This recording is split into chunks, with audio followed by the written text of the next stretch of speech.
There we go.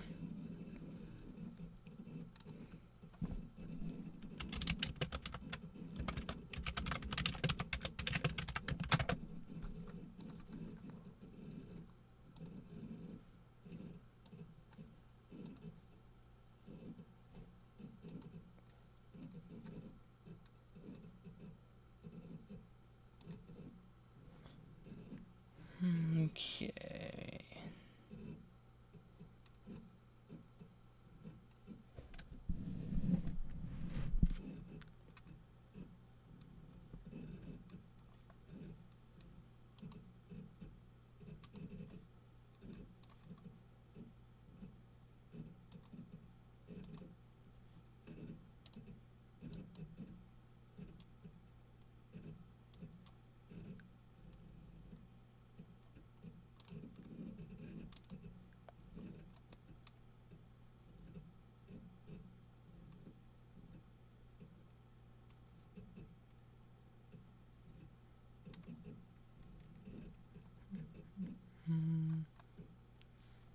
Okay.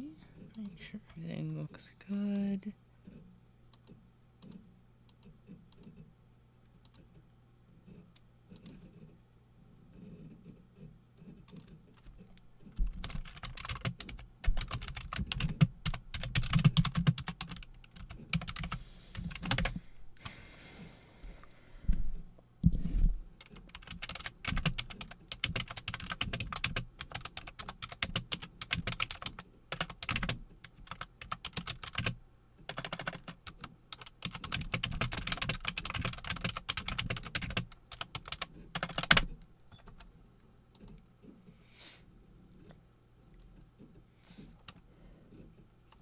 Okay, wait. What were my settings for?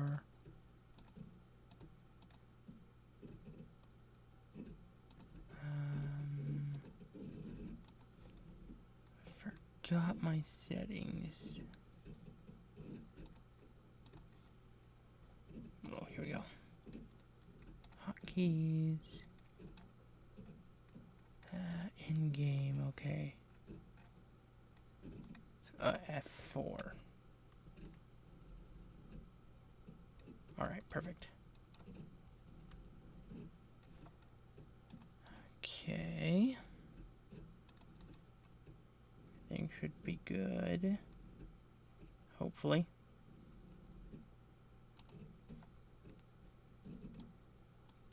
Alright, perfect. Can you hear my voice okay and everything? Hopefully you can, because... Alright, perfect. Also, I'm going to be trying... Also, I know I don't have the game up just yet, because I wanted to show this part of the screen on stream, because I want people to know that this is safe. The music in this game is safe to stream. So, let's see. I should... Oh, gosh. Oh, there we go. Come on. Hopefully it comes up. There we go. Okay. Yeah. See, it says the music is safe to stream. So, hopefully... Alright. How does that sound? Can you hear that?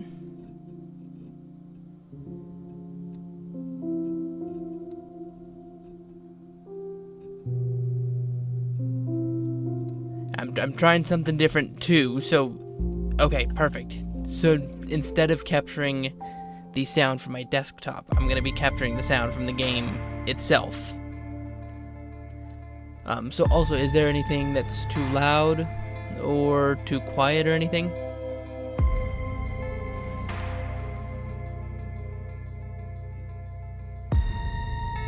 No? Okay, perfect. Yeah, so, I know... Here, I'm gonna keep the earphone out of my ear for a second. So, I know I didn't tell you a lot about this game back when we were talking about it, and that's for good reason. Because I kind of want you to go into this blind. This game is best experienced when you don't really know anything about it. All I'm gonna tell you, like the baseline, is this game, you are an agent in the Federal Department of Intelligence. And you are what they call an operator. So you're like, kind of like the dispatcher for 911. So you are going to be on your fake computer, and you are going to tell the field agents what they need to do in the field. So you're going to have to help them out with all of their cases and stuff. But there is a bigger mystery to this game, but I'm not going to say what it is or get into any of that. So, without further ado, I think it's time we get into it. What do you think? I'm going to turn this down for me just a smidge.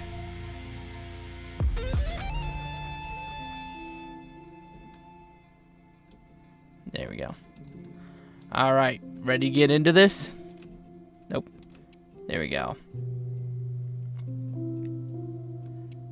Should be good.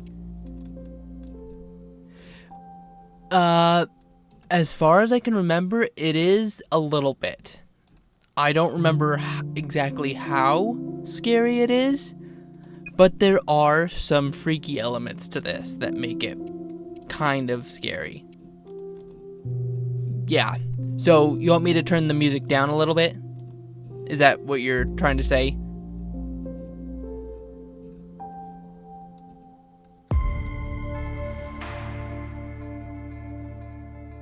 Or do you think everything in the game sounds okay?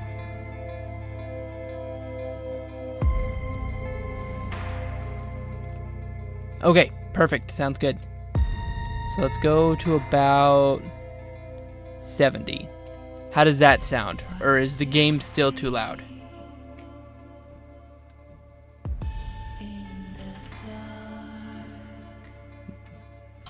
Alright, perfect. Okay, I think we should get into this. Yeah, so this game, let me see when it came out, actually.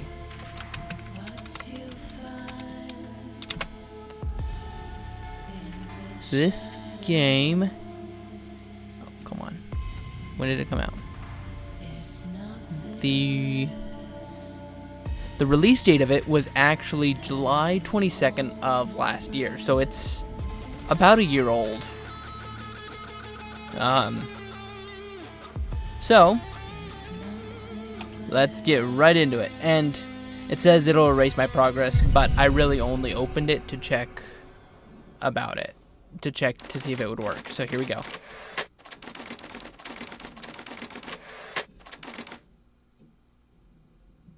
I'll let this opening cutscene play, and then we'll get into it. You will answer my questions as usual. 1 for yes, 2 for no. Do you understand? Do you believe in extraterrestrial life? Are you currently restrained? Are you married?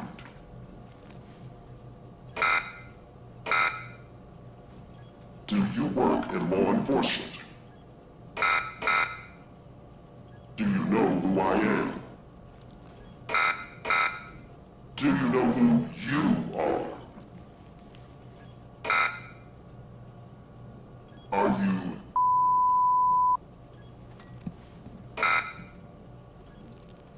Good. He's ready.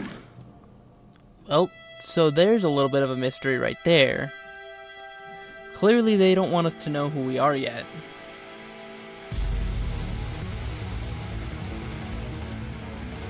Kinda catches you in right off the bat.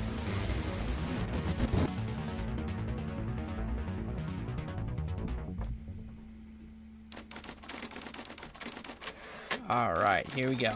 And this game is voice acted, so I won't have to be using my voice a lot just to talk normally. Alright, here we go.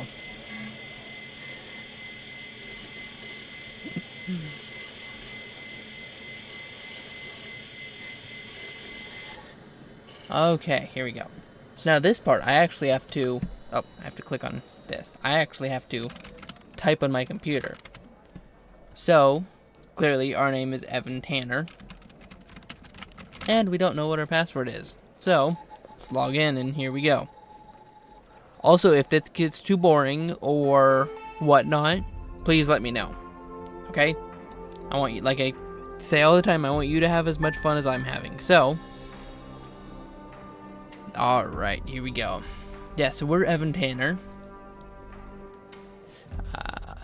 You are assigned to the operator program. Please read the following document before proceeding. Your program supervisor will contact you with further instruction. So, welcome to the operator program. This is a secure and monitored fake federal government terminal. I want to make sure it's clear that it's fake, because it's just a game. All unauthorized access is strictly prohibited. Okay, so that's just basic stuff. So what is the operator program? Here's where we're gonna learn what exactly we're gonna be doing. The operator program has been specifically designed to provide technical support to field agents, henceforth abbreviated as agents, while also ensuring a high level of confidentiality. And how does it work? So the agents call the hotline. The call is dispatched to secretaries who verify the agent's identity, clearance level, and request. The request is forwarded to the supervisor. The supervisor dispatches the call to an available operator. A direct line is established between the agent to the operator, and once the operator fulfills the agent's technical request, the line is closed. For additional information, please contact your supervisor. And this is the director of the FDI. Hey, pal. How you holding up? Get all that booze out of you? I'm never gonna drink again. There we go. That's what you said last time. Well, I'm happy you're here. You and me at the FDI together. It's really great. But I gotta tell you something. When we're on the job, I can't treat you differently than anybody else. You understand, right? Of course, Mike. I mean, Director Good. Trench. Well, I'd better run. The FDI can't run itself now, can it? Good luck with your first day. All right? Pen and don't worry about me, Director Trench. Alright, gotta make sure I have a pen and paper handy. Alright, so this is our supervisor. This is Xavier Skinner. Give me 1 second. There we go. Good morning, Mr. Tanner.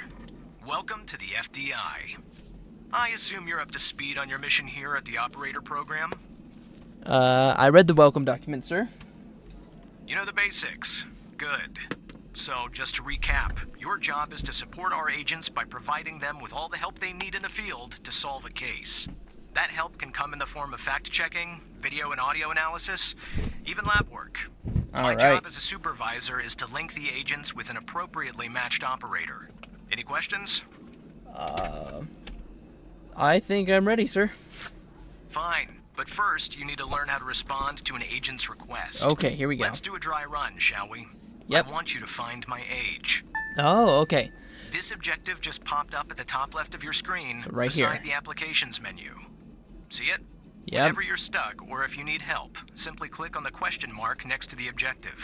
Go on and click on the question mark, Tanner. Okay.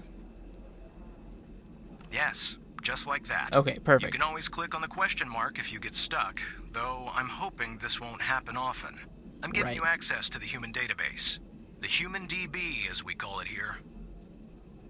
You can find this and other tools to help you solve agent requests in the applications menu. Now go ahead, Operator Tanner. Solve my request.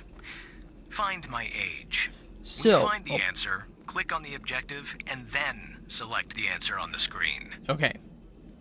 Sounds good. Alright, so I told you that I have played this game before, but the thing is I don't remember the answers to anything. So we are going to be pretty much doing this just on our own. Okay, so we gotta find his age. Oh, trash to delete. Here we go. Okay, we need a password here. Do we have a password? Oh. Alright, let's see. Okay. Oh wait, Human database. Where's... Oh, duh. Here we go. Okay. The human DB. Alright, so... This... We need to... Spell out his name. Or, yeah. Do his name. Alright. He's alive, of course. Guy... here we go. 48. So let's click... So what we do in order to do this, we have to click on the... objective. And then we will click on his age. And then it links it up together. Right. Like that, Tanner. I'll let you get settled in. And I'll contact you later with your first real request. Of course, Supervisor Skinner. So that's pretty much how this game works. Pretty straightforward, actually, for now. And if I remember right, I think it gets pretty crazy eventually. But as of right now, we're just kind of starting off pretty easy to start us out. Alright. Okay, so about 2 hours have passed. And here's our supervisor again. Tanner, looks like your first request is somewhat of a baptism by fire. I have an agent working a homicide. Ooh. It's her first case, too. Not ideal, but consider this a learning experience.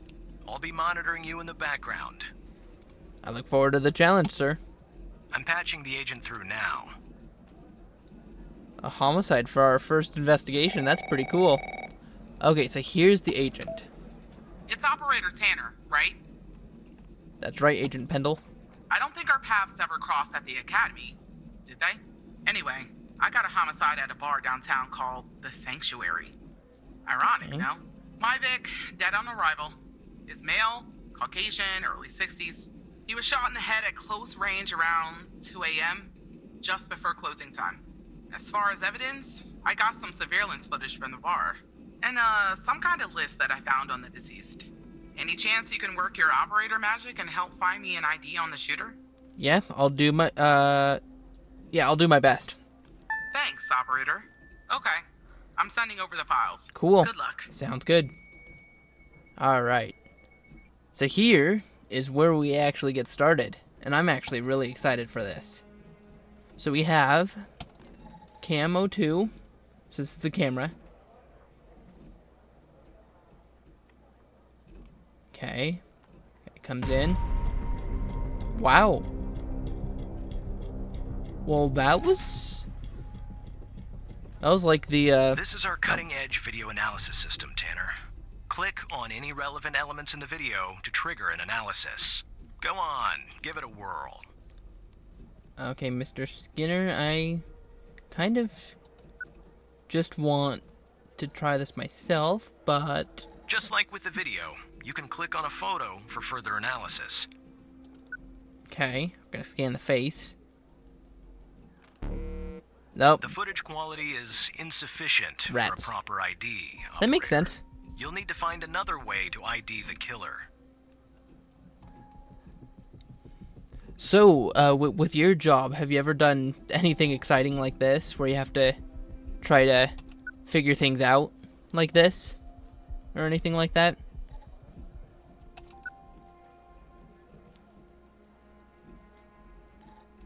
Looks like our victim is Henry Jenkins. Okay, For some reason, we can't access his full profile. that's weird. Unfortunately, for the moment anyway, there's not much else we can learn about him. Alright. See if we could probably... Let's try to go to the moment he shoots. No, okay. I thought we could always... Oh... That must be really freaky, honestly. I don't know how you do it. Or how you... I don't know if you still do it or if you did it. But... That would be so freaky. I wouldn't even know where to start. That's the list I found on the victim. It's pretty long, and to be honest, I got no idea who any of those people are. The bizarre thing is, that name at the bottom, it wasn't redacted when I bagged it. What? But I think it's irrelevant to our shooting here. Well, that's interesting. I wonder what happened there. Okay, let's see. Let's find see if Henry Jenkins is here.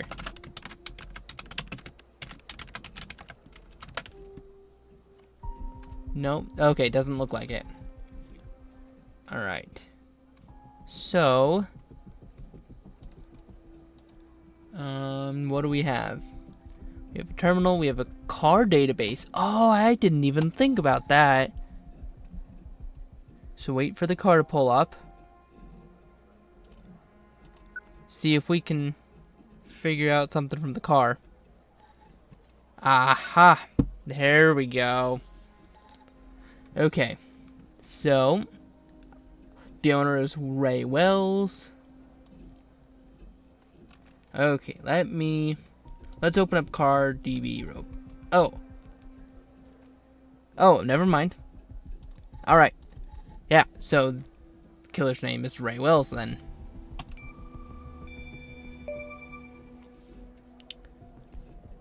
Yeah, so honestly, this kind of stuff always intrigues me. Like, any kind of game or anything that has some sort of you being on some sort of electronics and trying to figure stuff out like this. This just always intrigues me. Nice. Now we know the perp's name. You got something for Wells' address? Because I'll take it if you do. Alright, okay, no, wait, oh, wait.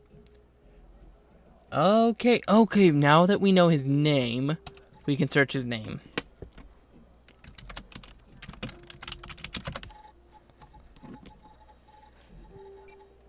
Ah, and there it is. Oh, well, that's what he looks like then. 8 Fairview Drive. Oh, wait. What? Oh, that was his place of birth. Oops. I made a mistake there. Okay. This was his last known address. 130 Laurel Street, Culpeper, Virginia, I think. Yeah, that'll do. Nice work. Next up is to bring Wells in. I'll keep you updated. All right. Thanks, Operator Tanner. Sounds good. Just good luck with your arrest, I should say. And there was our first case. Not bad, Tanner. Not great, but not bad either. Hey, I'll contact you later. it was with my the next first request. case. Don't What do you mean not bad? No need to worry, Operator. You'll improve with time. All right. Okay. Yeah, so this game kind of consists of like little short sections like this, where I think if I remember right, you have like 3 different cases going on at the same time. Ooh. Please consult the latest FBI Most Wanted list. Okay. Fred Smorkinski. Wilson Boulder. Hal, real name unknown, wanted for various crimes of cyber terrorism. Okay, he was sought in his role. Oh, sorry, Xavier Skinner. Tanner, Supervisor Skinner. I need you to follow up on an investigation started by a previous operator. Alright, I'll let the agent working the case bring you up to speed. sounds good. Of course, Supervisor Skinner. Alright, here he is. Barry Walker. Oh, please. Tell me you got something.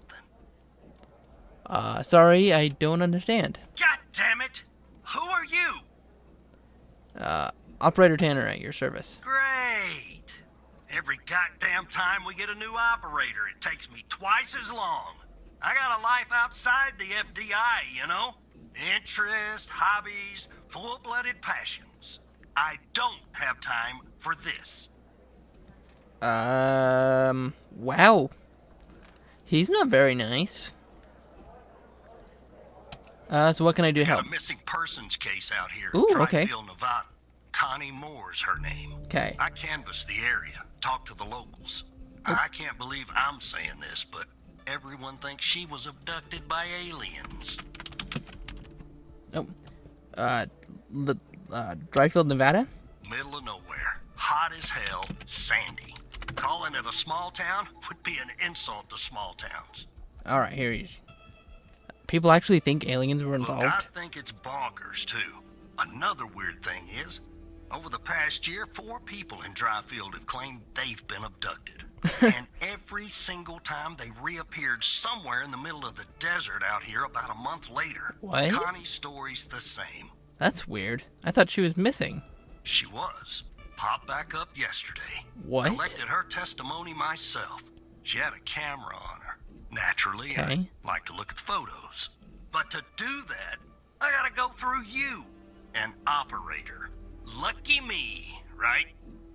What am I looking for? There's something off about all this. I mean, beyond all the talk of little green men. Just look for something that doesn't add up, okay? Oh, whoop. I didn't mean to make that smaller. Sorry. Give me 1 second. Sorry about that. Oh, gosh. I hope I didn't. Okay. There we go. Oh. Where'd the chat go? Okay, there we go. Okay. Whew. Oh, gosh. Sorry, excuse me. Let me fix this stream here for a second. Oh my gosh, what in the world? Give me 1 second. I am so sorry. I don't know what in the world's happening here. Okay. One more. Go back. Yeah, there we go. Okay. Hopefully this will...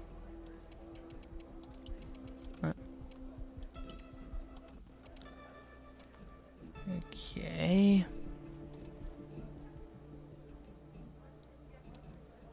That smaller. Make that bigger. I don't know what in the world is going on here. Okay.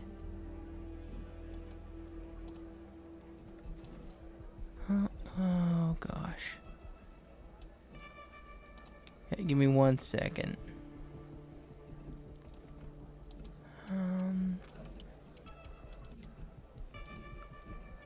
Okay. That looks better. I think that's better. Yeah, there we go. Okay. Sorry about that. Okay, there we go. Alright, yeah, so... I'm on it. Here are the files. Alright. Desert. Here we go. So we have the test. So this is a very interesting one. Missing persons case, but then the person popped back up. Okay, testimony. I don't think cases really ever happen like this. So this is very interesting to see. Oh, what is going on? I don't know what in the world is happening here. Okay. Yeah, there we go. Okay. So following Connie Moore's reappearance on March 5th of 1992, we recorded her eyewitness testimony concerning her supposed alien abduction. Okay, Connie Moore is the victim. Barry Walker is the agent in charge. And Brittany Holt is the FDI transcriber. Alright, so this is between Barry and Connie. So Barry, can you tell us more about the day you disappeared? Connie, I was hiking in the desert out by Dryfield. Sometimes I do that to clear my head or to take photos. Photography is sort of a hobby of mine. Walker, and is that your camera? Agent Walker points to a camera on the table. Connie says yes it is. Barry, what else do you remember about that day in the desert? Connie, well, it's a little blurry, but I wanted to hike around Mount Maury. I remember that. It's really beautiful at this time of year. I remember taking 2 photographs. Then I heard this loud noise coming from the sky. I looked up and barely had time to take another photograph. It was just moving so fast, their ship, the UFO. Then I think it landed to the east, so I decided to head over and see if I could see anything else. Maybe get a photo of them. Must have taken me an hour and 45 minutes to go where it landed. Barry, then what? Connie, I'm not really sure, to be honest. That's where my mind goes blank. The next thing I know, I'm waking up in some kind of room, and I can't move. Barry, was there someone with you in this room? Connie, I don't like to think about it, but yes, they were there, all around me, the aliens. Barry, what did they look like? Connie, the room was so bright, like I was looking into the sun. I only saw their silhouettes. Barry, can you describe them the best that you can? Connie, they were human except they weren't. Something was off. They were too tall and thin. It was disturbing, actually. I couldn't see their faces. I'm glad about that. Barry, what do you remember about the room? Connie, it was white, I mean entirely white, antiseptic. It smelled sort of like a hospital. Okay, well, right there, that's kind of weird. I feel like a UFO probably wouldn't smell like a hospital, but I could be wrong. After all, we know aliens aren't real, so you never know. There were no doors, no windows, nothing, just whiteness. Barry, what do you think they wanted with you? Connie, I think they wanted to learn about me, to study me. I was so scared I couldn't think straight. They kept asking me questions over and over again. Barry, what kind of questions? Connie, about my life, my family, my beliefs, everything. I guess that's what they do, study humans. Barry, what else do you remember? They had these strange voices, sort of mechanical. And there was a machine that they were using on me. It was clamped to my head. I don't know what it was, but it hurt. Barry, can you tell us anything else, Connie? Connie, not really. Next thing I remember, I'm waking up in the desert outside Dryfield. My head was throbbing, maybe because of their drugs or mind probes, I don't know. I just wandered around out there. Luckily, somebody found me, or I might have died from dehydration. Then I guess they called the cops, and the cops called you. End of story. So, just from your knowledge of police stuff, what do you think about that testimony? Let me see if I can make this a little smaller again.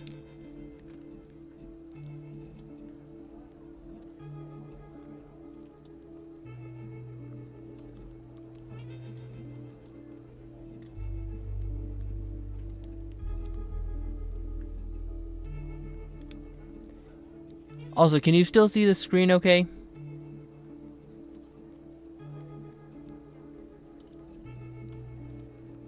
I really don't know what I did to mess this up, but it's not good.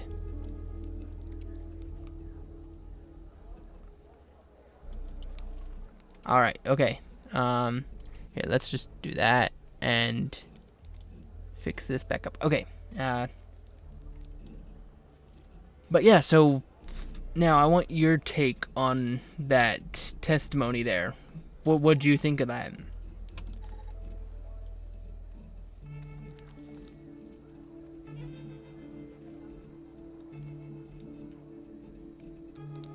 Okay, we have the cell phone records, the camera here.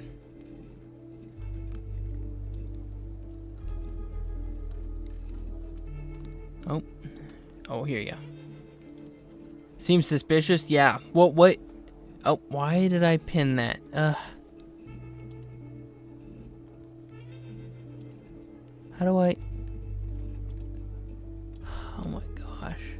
Unpin. Thank you. Okay. Yeah, so, what do you think is suspicious about it?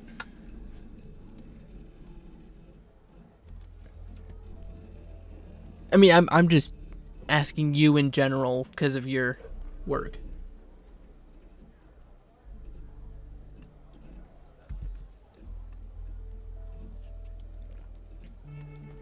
All right. Sweet. Everything? Yeah. Yep. Yeah, I was there were some parts that stuck out to me as weird, but okay. Cell phone triangulation report, Connie Moore. Okay. Phone tower pings and timestamps from the day of Connie's disappearance on 2/5 of 92, and from the day that she reappeared on 3/5/92. There were no pings between the time of her disappearance on 2/5/92 to her reappearance on 3/5/92 at 3:27 p.m. Okay, so we have... I can't make this any bigger, so hopefully you can see these little thingies okay. Okay, so the blue triangles were on 2/5/92 from 8:45 to 11:56, which was her last ping. So that's around the time that she disappeared. And then the green triangles are from 3/5/92. That's when she came back. So from 3:27, which was the first ping since her disappearance, to 4:01 p.m. So from 3:27 to 4:01, and then we have 8:45 to 11:56. Okay. Let's go through her camera. Okay, we have some mountains. That. Oh. Well, that's interesting.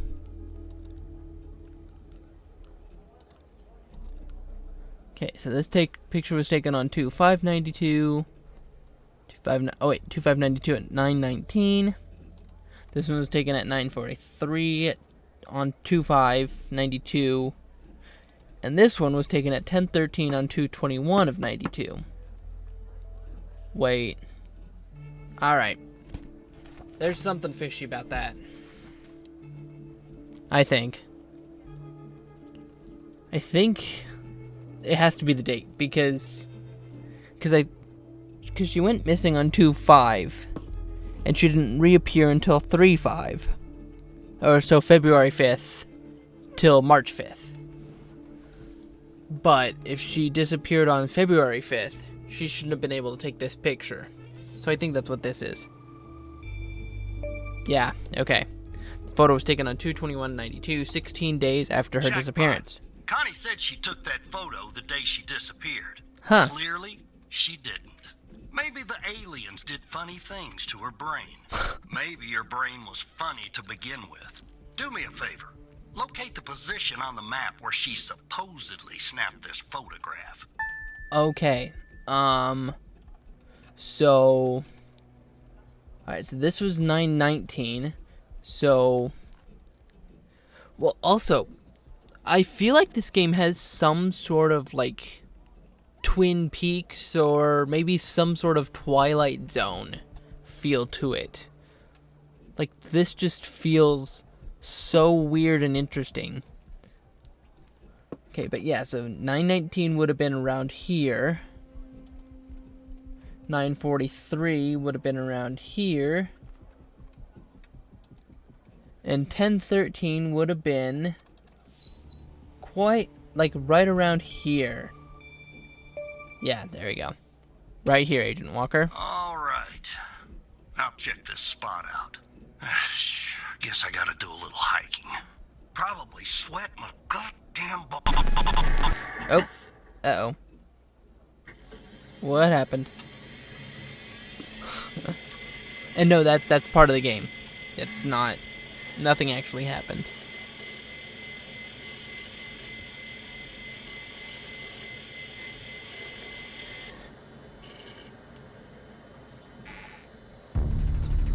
Okay.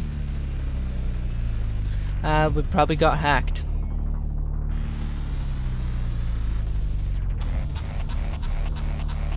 There we go. Oh. Oh gosh, hacked by Hal. That can't be good.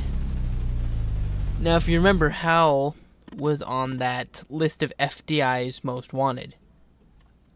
Hello, Evan. How do you know my name?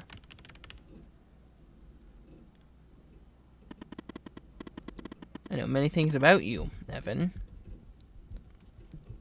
You're hacking into the FDI. I kind of figured that one out. I wouldn't if I didn't have to, but since you guys aren't really doing your jobs, frowny face, what are you talking about?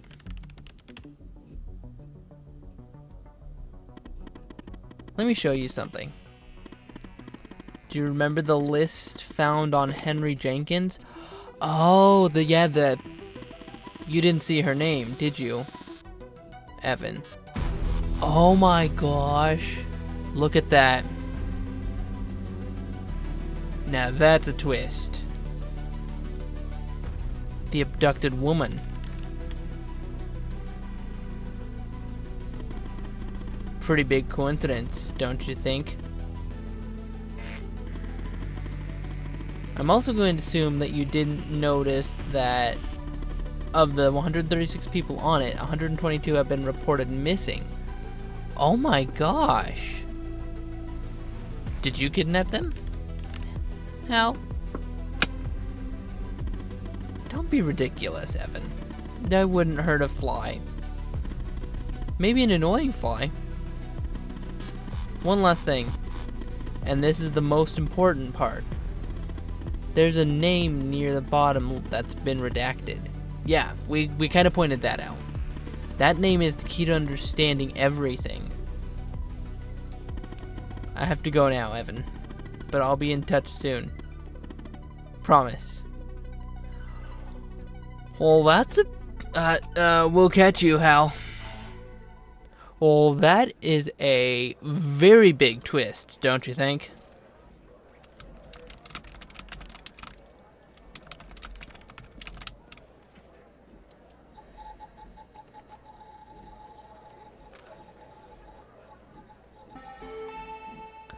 That was a very big twist. Oh, here we go. Operator Tanner, are you there? Agent Walker told me that your connection was suddenly cut. And when I tried to contact you, you were offline. What happened? Oh, okay. Now, here's where we can kind of choose our own path. Do you want to tell him the truth, that Hal hacked the terminal, or do you want to lie and say that our computer crashed?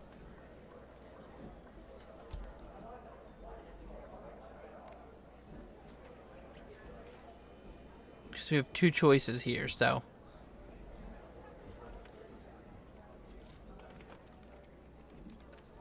either side with Hal or side with the FDI.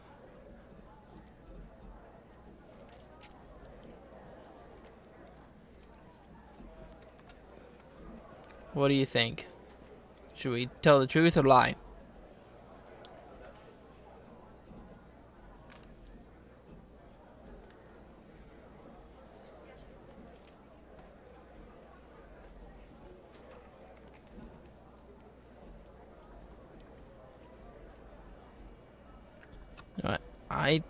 I honestly think we should lie, but I don't know what you think we should do.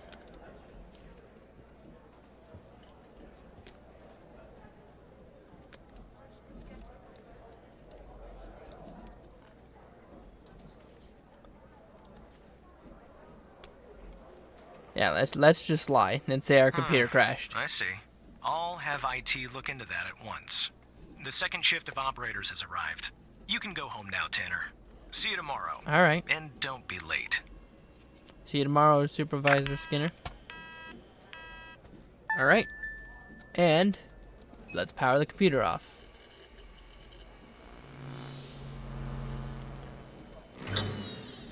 So, what do you think of this so far? Oh, wait. I don't know if there's going to be any cutscene, so...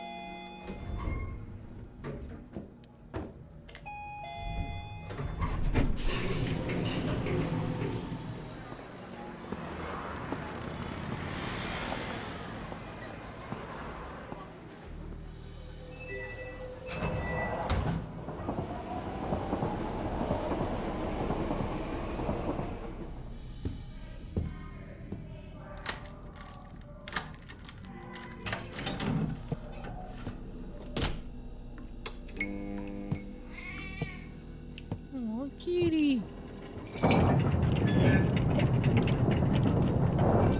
Oh, I would hate that, living by a train.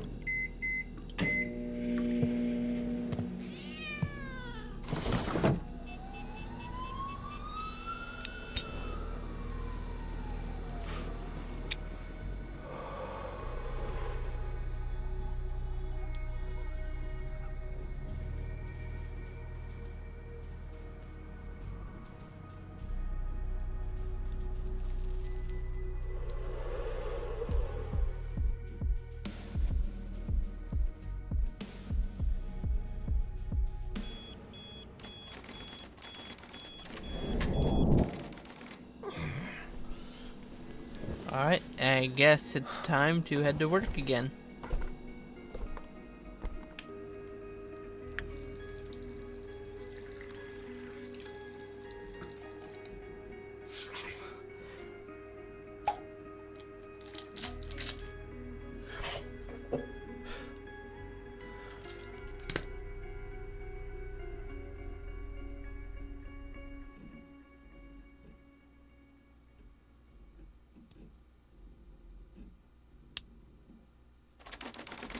Alright, here we go. So now we're back at the headquarters.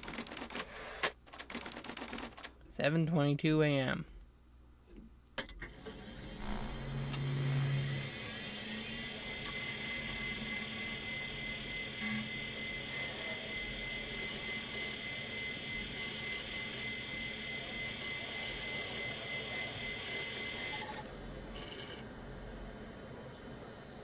Alright, so before we get back into the computer and start the next phase of jobs, whatever, what do you think of this game so far? It's pretty interesting, isn't it?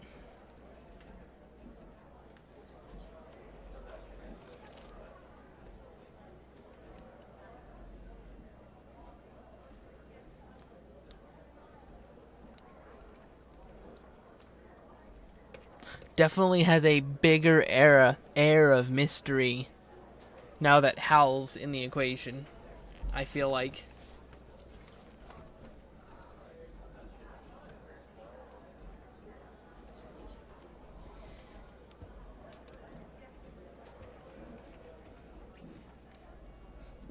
Ooh, excuse me, I'm sorry. Alright. Let's log back in. Alright, here we go. Okay. Oh, we have Director Trench again. Hey, pal. So, tell me, how'd day number 1 at the FDI go? Everything you had hoped for? Actually, I think it went pretty well. All right. That's what I like to hear. Ah, sorry, buddy. My phone's ringing off the hook here. I gotta run. But hey, great job. And, just keep plugging away, okay? I'm proud of you, Evan. Yeah, I feel like this guy looks like the Capital One Bank guy. I don't know why, like in those newer commercials. Alright, of course, Director Trench. Oh, here we go. Supervisor Tanner, Skinner. Agent Pendle has an update on yesterday's case. Ooh, okay. I'll patch her through in a moment. But before I do, I wanted to let you know that from this point on, you'll talk to the agents directly. Oh, cool, Time okay. to cut the umbilical cord. Nice. However, as your supervisor, I'll still be in the background monitoring your activity. Of course, Supervisor Skinner. Alright, here we go. Back to the homicide. Good morning, Operator Tanner. So you remember Ray Wells, right? Of course I remember. So I checked out the address you gave me, but no sign of Wells. Then I get a call from Vice, and guess what? Wells was found dead in a downtown parking garage early this morning. Oh, Shot great. point blank range. Now I'm working 2 homicides, and it's my first week. Welcome to the FDI, Alexandra. Anyway, the garage has cameras, and I got some footage of Wells. That's the good news. Alright. Bad news? I don't have all the footage. What? Sort of weird, but part of it is missing. Huh. Has it been tampered with? I don't know. Looks that way, doesn't it? I don't put much stock into conspiracies, but the timing is definitely suspicious. Anyway, think you could take a look? I'm Yeah. looking for anything that's different between the first and second half of the surveillance footage. Alright. Apart from Wells ending up dead and the blood splatter on the pillar. Sorry for the vivid details. I mean, doesn't bother me. Sure doesn't bother you either. Alright, so we have the parking. But first I want to check something. Because they were saying... Or Hal was saying that Connie is actually on this list. And there she is. Oh my gosh. Wow. What about Ray Wells? I gotta see.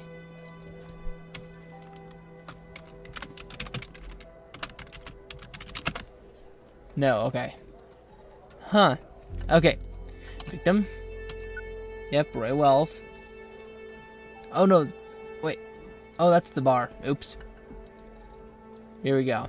Camo 4. Here we go. Okay.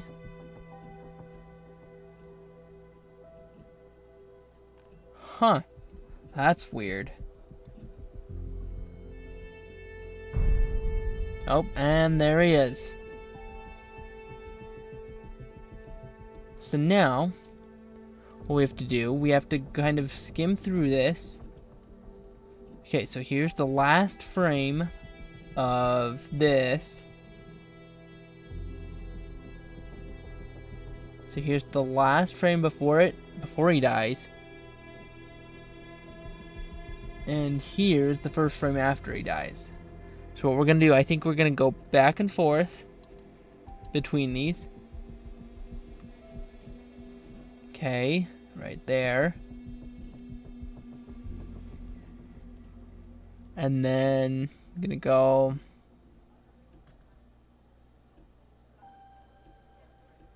Huh. Okay, well, I do have to say I do remember this part. And the thing that is different is that this light back here, if we go forward,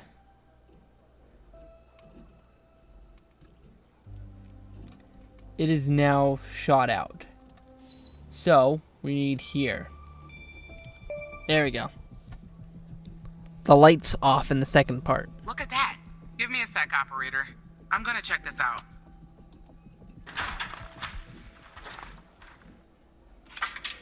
Oh. Well. I just found a bullet lodged in the light's framework. I'm Oh, sending you wow. a photo. Okay. Got a bullet picture Can now. you run an analysis and tell me what kind of bullet I'm looking at? Yeah, sure. Okay. So, let's analyze the bullet here. It's a 45 ACP. Yeah, let's look at... Yeah, Ray Wells.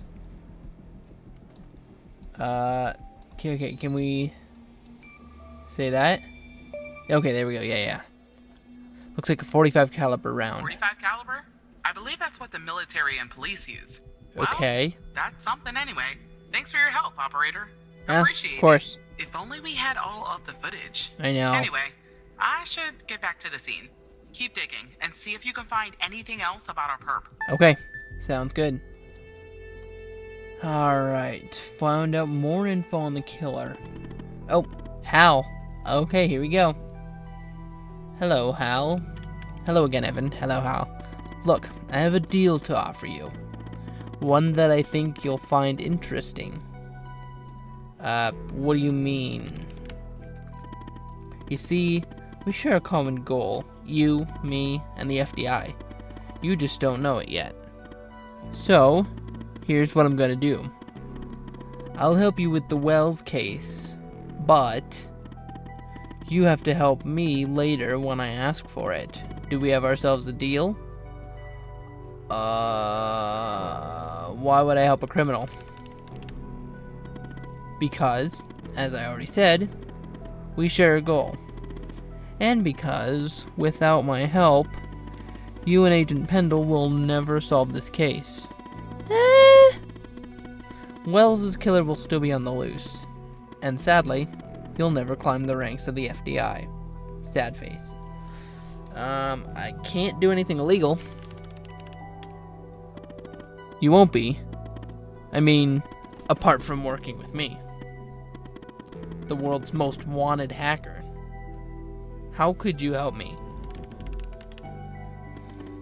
I have access to the surveillance footage from the garage. Oh, I mean, all of the footage. How'd you get it? I don't have time to go into the technical details. No offense, but you probably wouldn't understand anyway. Sad face. Will you do the deal, or won't you? I need your answer, and I need it now. Well, we don't have a choice, so Pendle could use my help, so... Yes, she could. And you could be her knight in shining armor, Evan. So, what I'll do is I'll go ahead and put this big, juicy missing part back in so you can watch it and solve this crime. I'll help you if you help me. But won't this look suspicious? If somebody asks how you got the missing footage, Just say the analysis software restored it. Okay, it's supposed to be cutting edge anyway, right? So, do we have ourselves a deal? Oh, okay. Now here's where we get to make a choice. Do we have a deal for Hal, or don't we? Could we use Hal's help, or should we not use Hal's help?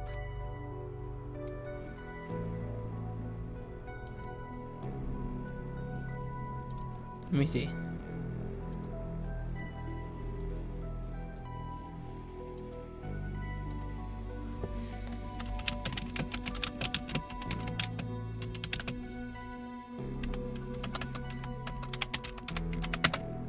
Okay, how to make a poll on Twitch. Okay, let me test this.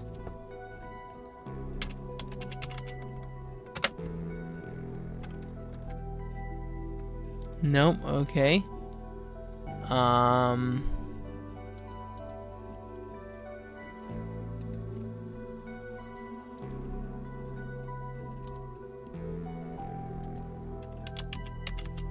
Okay, well, we can't make a poll. But yeah, what do you think? Should we use Hal's help or shouldn't we?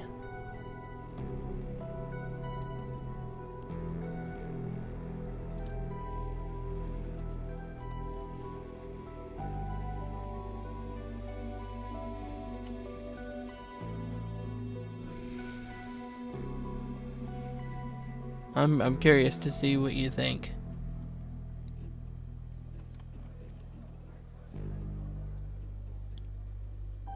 You know what? I think we should go with it.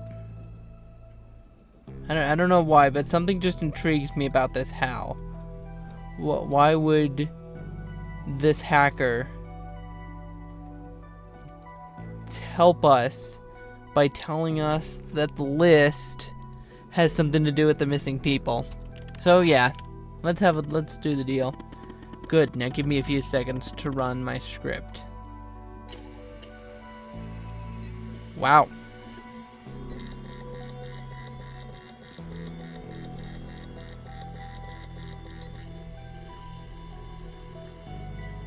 All right.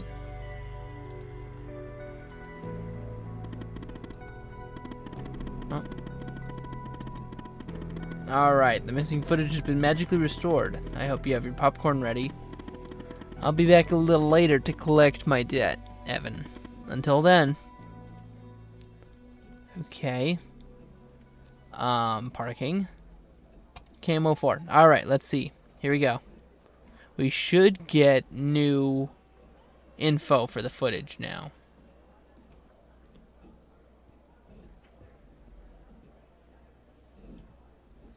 Okay. Wow. Alright then.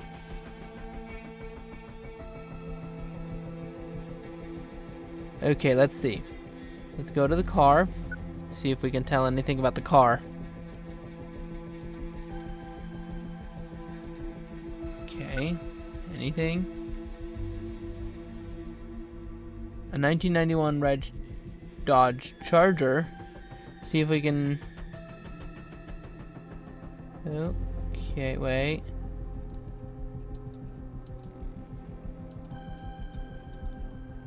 Oh, here we go. Let's see if we can figure this out. Okay, who's this? See if we can tell who this is. I see that you ran What? the facial recognition software, and 0 matches turned up. Oh, that's weird. That's unusual. Yeah. In fact, it shouldn't even be possible. Our FDI databases are exhaustive. I'll flag this issue for later. Alright. Go ahead and share the image with Agent Pendle. Alright, sounds good. Cool. Alright, I have an image of Wells' Wait. killer. I don't understand. How did you get this? Our software recovered the missing Well, part. this is huge. Thanks, Tanner. I'll canvass the area immediately. Maybe someone has seen our Prince Charming. I'll talk to you later. All right. And thanks again. Yeah, just doing my job, Agent.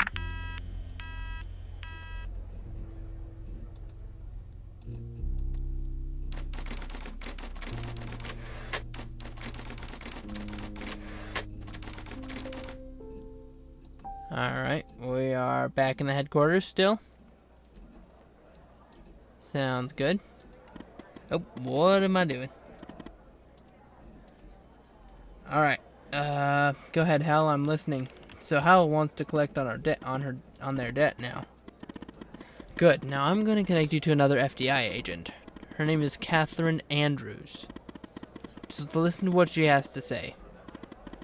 Open your terminal and type the following command. Okay. Alright. Call 187.222.19.98 -- no secure. Cool. Alright, here we go. We're getting some more mystery here. Hello, Operator Tanner. Hal told me that you'd be calling. What's this all about? Okay, I'll try to keep this short. About a month ago, I started working on a missing persons case. Okay. A woman reported that her husband had been gone for over 48 hours. Huh. Almost right away, the case felt different. Red tape all over the place. An unusual lack of cooperation from my superiors and colleagues. Unanswered calls. Suddenly, the FDI felt like the most incompetent department in the country. After an almost endless game of phone tag, I finally managed to get an appointment with a superior.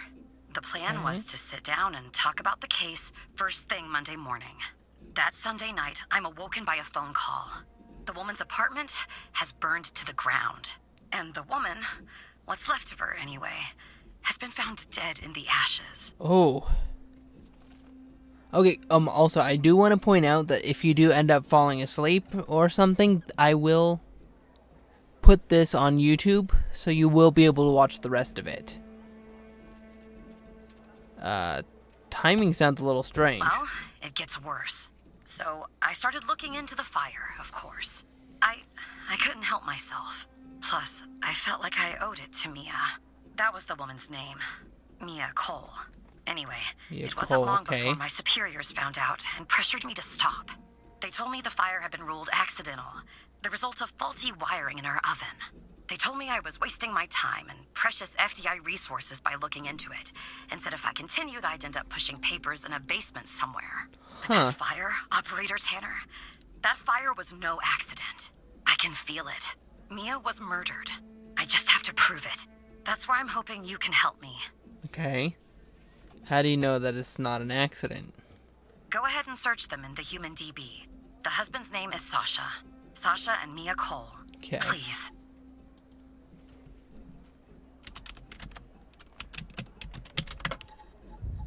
Sasha Cole.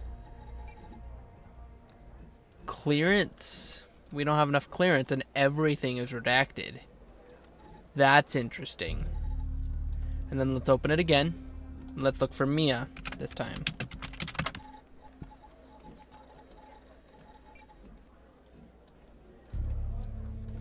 Oh my gosh. Same thing, except all of this stuff is not redacted.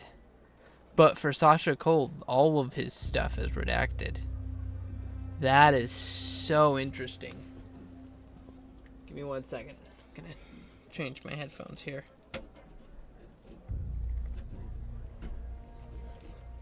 Yeah. Yeah, that is so weird. Why would all of his stuff be redacted and hers not be? What is so important about Sasha Cole that they don't want people knowing? Huh. Okay, let me see if... There we go. Alright, okay. I don't have the clearance level. Just another coincidence, right? Look, I don't know why, but someone doesn't want us looking into Sasha and Mia Cole. But we have to, Operator Tanner. It's our job. Who's going to do it if we don't? Can you help good me point. find proof Mia's fire wasn't an accident? Okay. How can we access their case You'll files? take a look then? Yeah. Thank you. As far as how to access the case files, that's not really my area of expertise. Okay. But you can ask Hal. Okay. How can I access the Cole files? Funny. I was just working on this very thing. Ah! So, looks like I can't give you direct access to the files. But I found a bug in the chat. You should be able to inject a query that'll get you in. Just type this. Okay.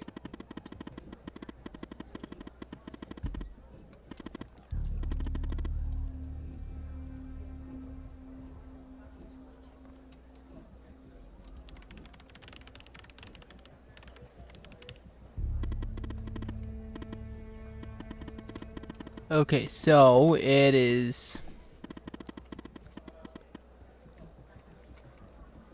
Okay, so it's... Oh wait, so we have the...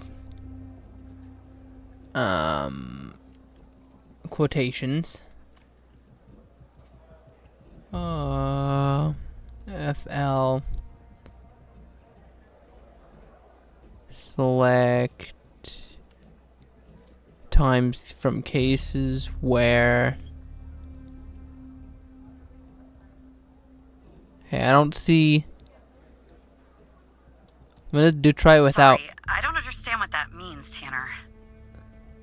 Okay. I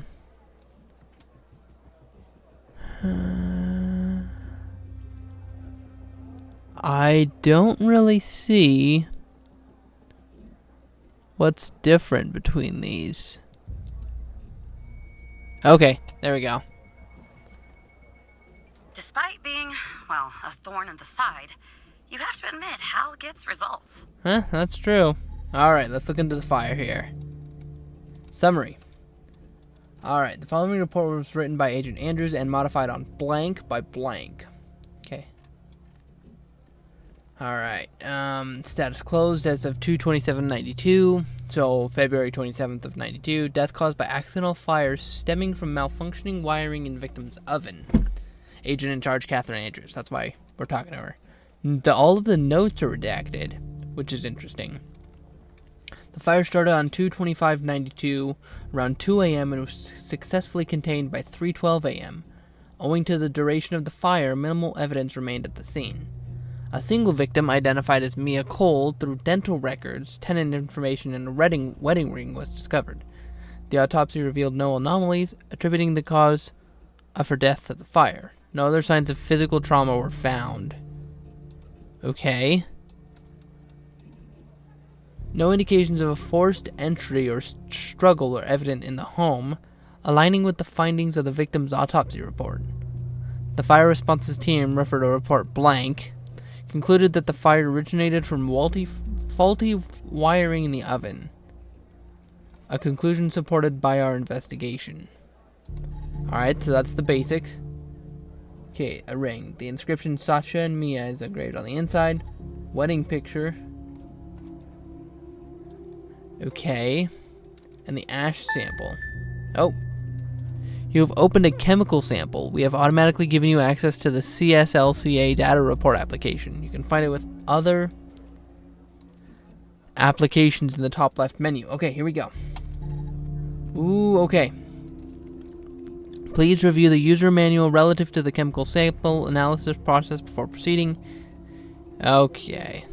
ChemScan LCA user manual. Loser manual, right. Okay, this user manual for the... Here, let me minimize a lot of this stuff that I don't need. I don't think we need that anymore, I don't think we need that. But I do need the ash. Okay. So let me... Okay. Here we go. Welcome to the user manual for the ChemScan LCA chemical analyzer. This manual is designed to provide you with the information you need to safely and effectively use the instrument to perform chemical analyses. Here, let me close that so I have more space over here. Okay.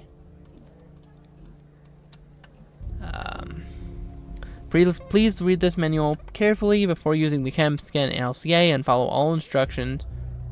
Okay. Open the sample dedicated in the ChemScan LCA software. Input the appropriate settings for your sample using formulas found thereafter.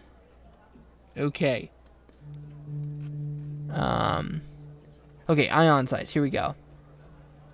The appropriate ion size varies depending on the sample type and state. For a liquid sample, which is not, this is not a liquid. Okay. For a solid sample, ion size is typically around 6.0. If the material is organic, the ion size must be set to 3.5, but it says it's non-organic, so 6.0. Delta V. Oh gosh, here we go. Math time. The delta V can be calculated by using the following formula for an organic sample, which it's non-organic. So, sample weight. Okay, sample weight in gram times 100. So that would be 4.2 times 100. Alright, well, good thing we have a calculator here. I am not good at this. 4.2 times 100.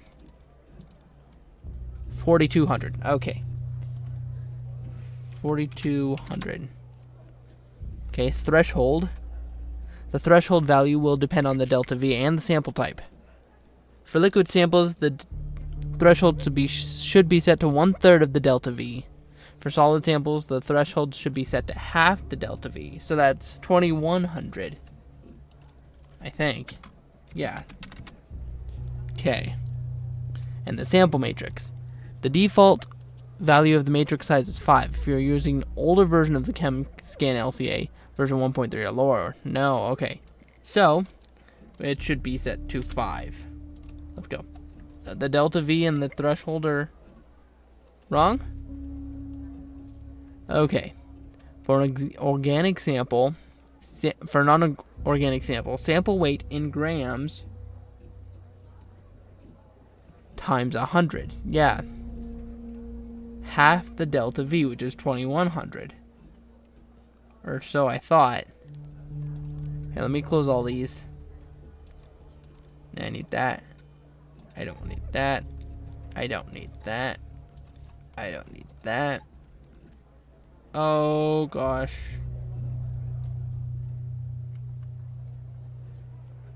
I just closed what I needed. Yeah, here we go.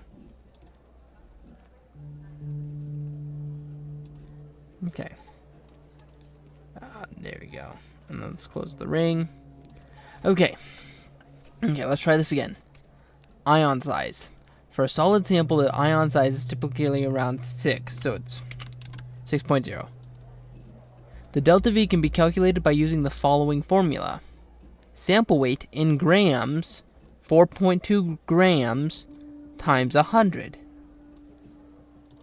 So that's 4.2 times 100.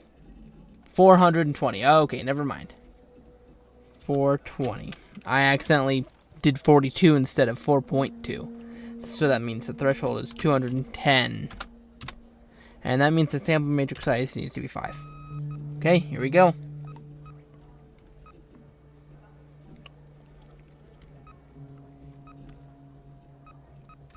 Okay, and then we have this as well, which we will do with this once we're done.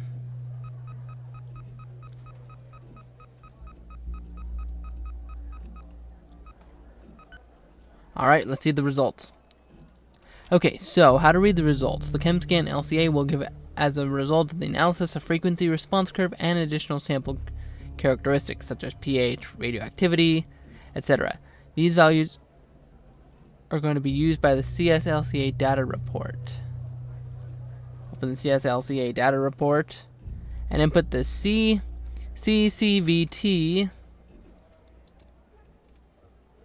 Okay. 901, and then the pH, which is 6.5, and the frequencies in order to calculate the exact composition of the sample. The response frequencies must be entered from the highest to lowest intensity spike. So this one, 9.19 kilohertz. Oh wait, 9.19, and we have this one, which is 2.41, 2.41. We have this one, which is 1.63, 0.63, 10.63, and last but not least we have 10.60. Wait, what?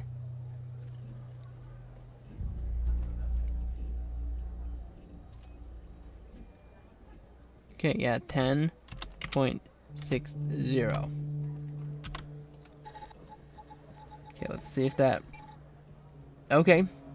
Cellulose, wood, gasoline, and other non-identifiable residues. Well, gasoline is a very clear accelerant, so there were traces of gasoline in the fire. Faulty wiring might... You know what? This was no accident. Nope. Someone started this fire and killed Mia. But why? What are you gonna do now? Maybe I'll end up at a desk in a dark basement somewhere, but I'm going to keep digging into this. Alright. It matters to me. Okay. How so? I grew to know her. Mia, I mean. With our line of work, you try not to get emotionally involved. That's what they teach you at the academy anyway. Almost from the start. And usually, I can turn the switch off. Oh, this is weird, but this is such a cool little effect here. With Mia, I just never could. She wanted to be a singer, she told me. That was her dream.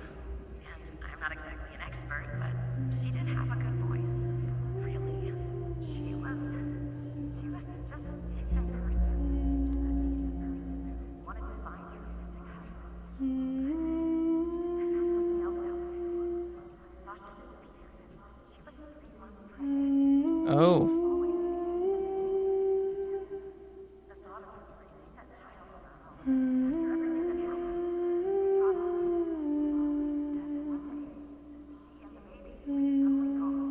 Huh.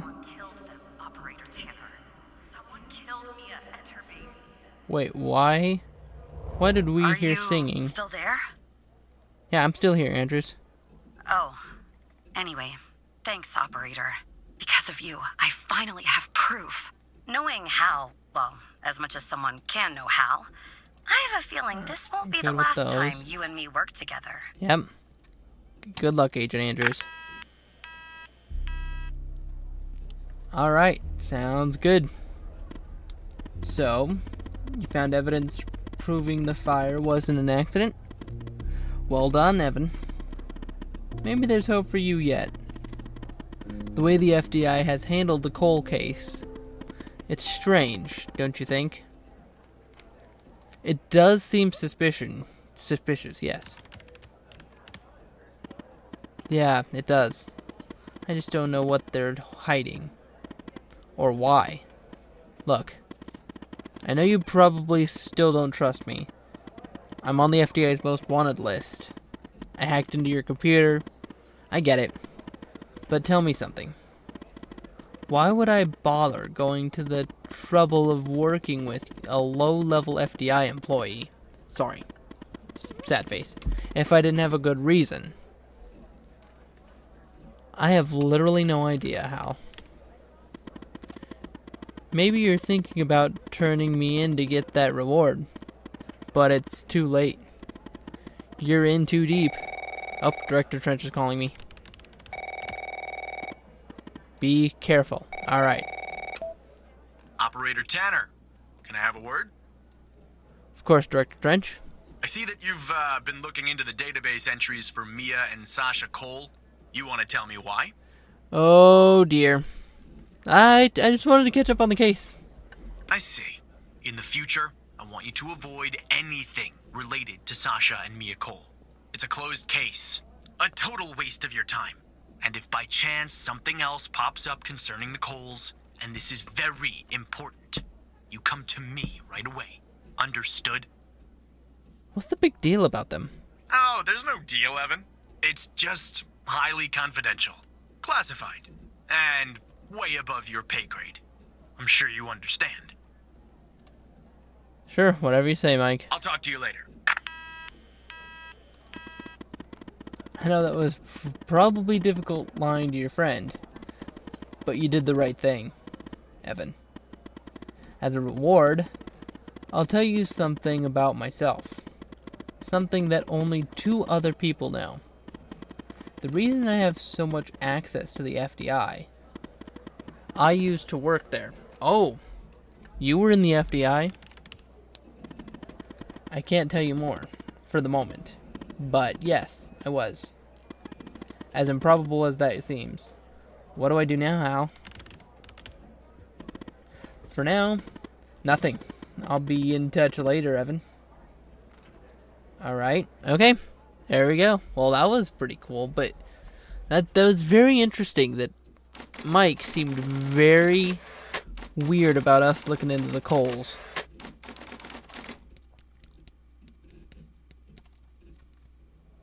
I wonder why that was.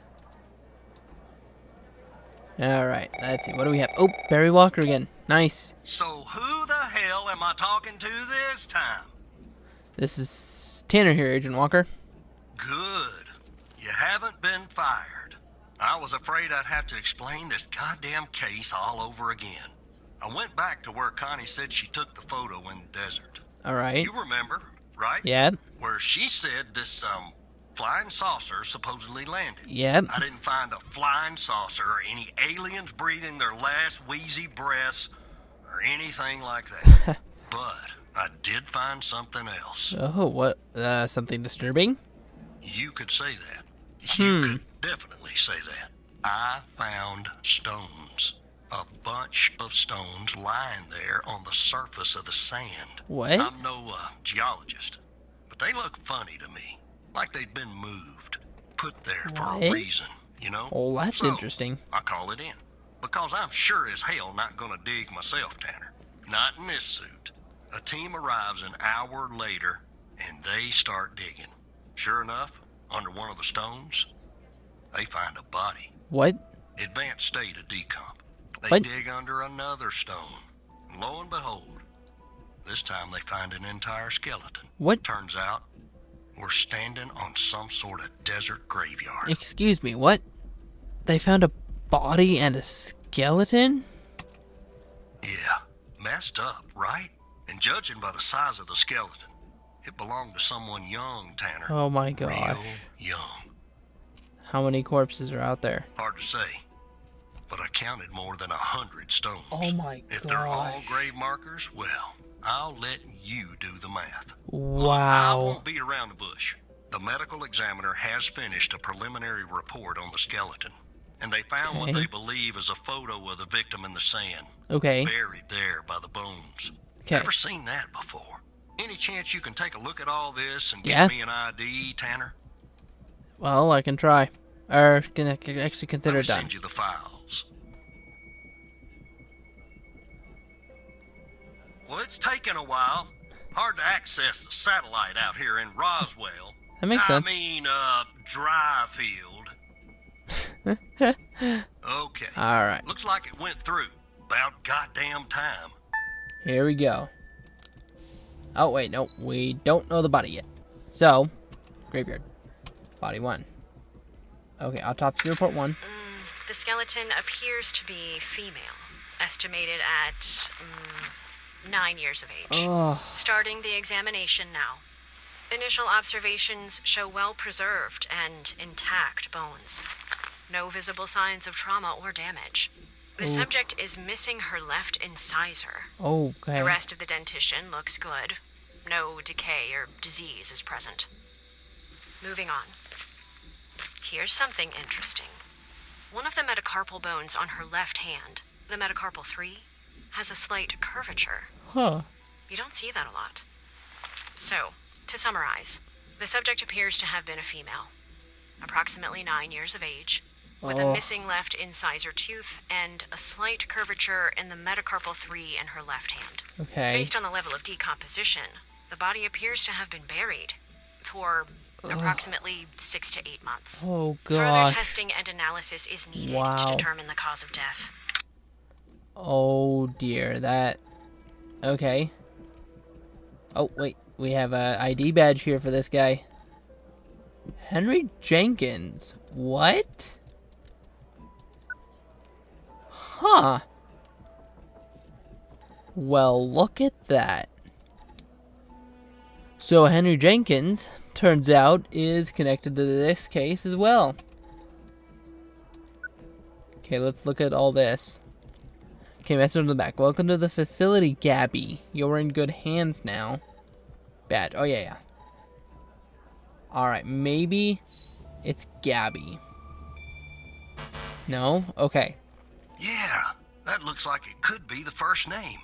But I'll need the last name too. Oh, right. I'm thorough like that. Okay, wait. Let's look through the bar, the name list. Let's see if there's Gabby anywhere. 2 occurrences, Gabby Bruce and Gabby Mills. Okay. Okay.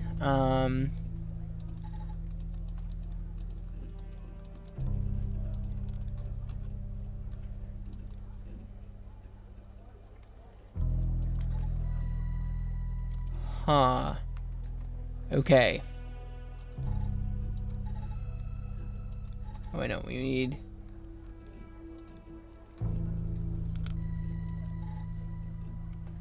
Okay, we have the photo back.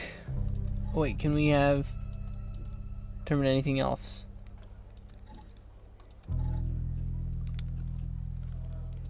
Alright, yeah, I think it's either Gabby Mills or... No. Are you positive about this one, Tanner? Check this name on the database to make sure it's the right person. Oh, right. Da. Alright. Gabby Bruce.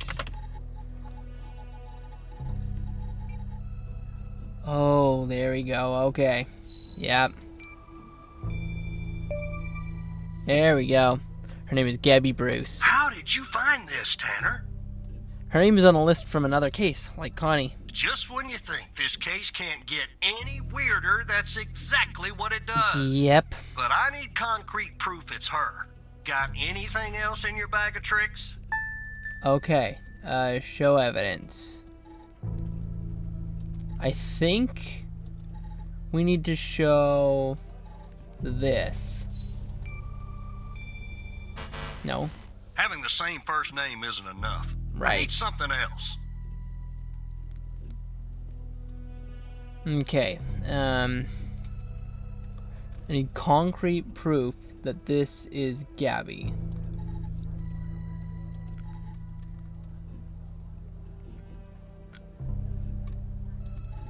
Okay.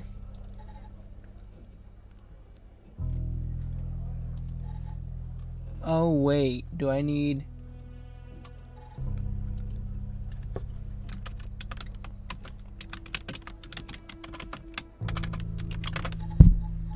Okay, maybe we need... Show that? No? Oh! Right. Metacarpal bone, M3 abnormal growth. There we go. Gabby also has an unusual I'll bone be growth. Damned. 9 years old, Tanner. Ugh. Breaks your goddamn heart. Yeah. What the hell is going on out here? And what's a connection to Connie? Okay, the examiner has just finished processing the second body I was telling you about. The one in All the right. advanced state of decay. Right. Let's see here.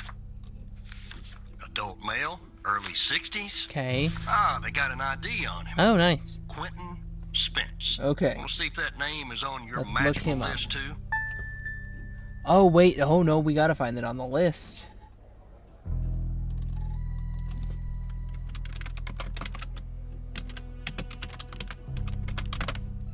Yep. There he is. Wow. Yeah, he's right here. So there's definitely a link. Huh. I see some of the names have been crossed out. Can you figure out what that business means? What does crossed out mean? Okay,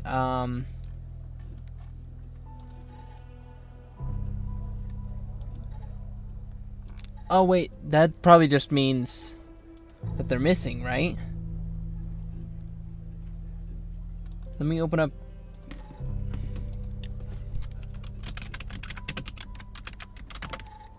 Quentin Spence.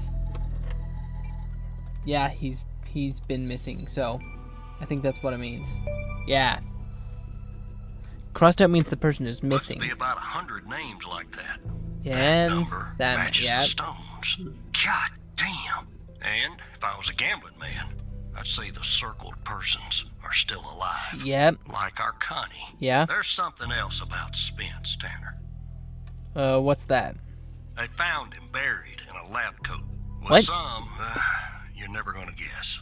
Floppy disk sewn Oh. into one of the pockets. All right. Remember what I said about this case getting weirder and weirder? Yep. Now the second disk password protected. Oh. Open that second floppy disk and give me an address tied to Spence. All right. Something I can look into. I'm getting a little restless with you doing all the work. The operator program. Oh, I'm sending everything your way. Sounds good. Alright, we gotta open the second floppy disk now. That's our next mission. There you go. Alright, thanks, dude. Alright, autopsy report too. Autopsy report of a male, approximately late 50s, early 60s. Initial observations show no sign of trauma or blunt force injury, similar to the first remains found. Okay. The decedent appears to be wearing some kind of lab coat. Starting the external examination now. Excellent dentition. The decedent is wearing some kind of badge. Let me put this to the side. Abdomen seems healthy, with no signs of trauma or injuries. The lab coat seems to contain a hidden pocket. There's something inside. It's sewn shut. I'll open this with my scalpel. There. There appear to be 2 floppy disks inside the pocket. Strange. In my estimate, the body has been buried for approximately 2 to 3 months, based on the level of decomposition. Alright. At this point, the cause of death is uncertain. Further testing and analysis is needed, including toxicology reports, before I can provide a conclusive determination. Alright. Okay, badge. Quentin Spence. Oh, he's Class A. His clearance level is 3. And he works at the same place as Henry Jenkins. Alright. Floppy disk 1, R&D 1, Dr. Spence. Floppy disk 2, R&D 2, Dr. Spence. Okay, so the floppy disk 2 says FMP 1138 or dash 1138. And then there is a thing of 3 dashes and then a bracket and then 3 dashes again. And then same thing for the bottom. 2, 3 bracket, bracket, 1, 2, 3. There's a lock on one side.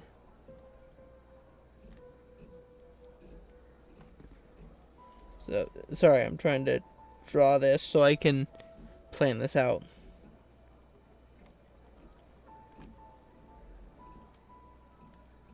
Okay, and then on the right side there's a key. And then on the bottom it says res .2. Alright.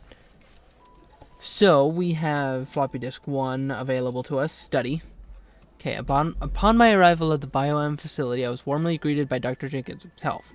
How fortunate I am to work with such a passionate and talented scientist, even if in a subsidiary role. During our meeting, Dr. Jenkins explained that I would be heading up a trial involving FMP1138. Okay, a key component of his research project. Although he did not disclose much, I have the impression that the project is shrouded in secrecy. It appears to be of great importance.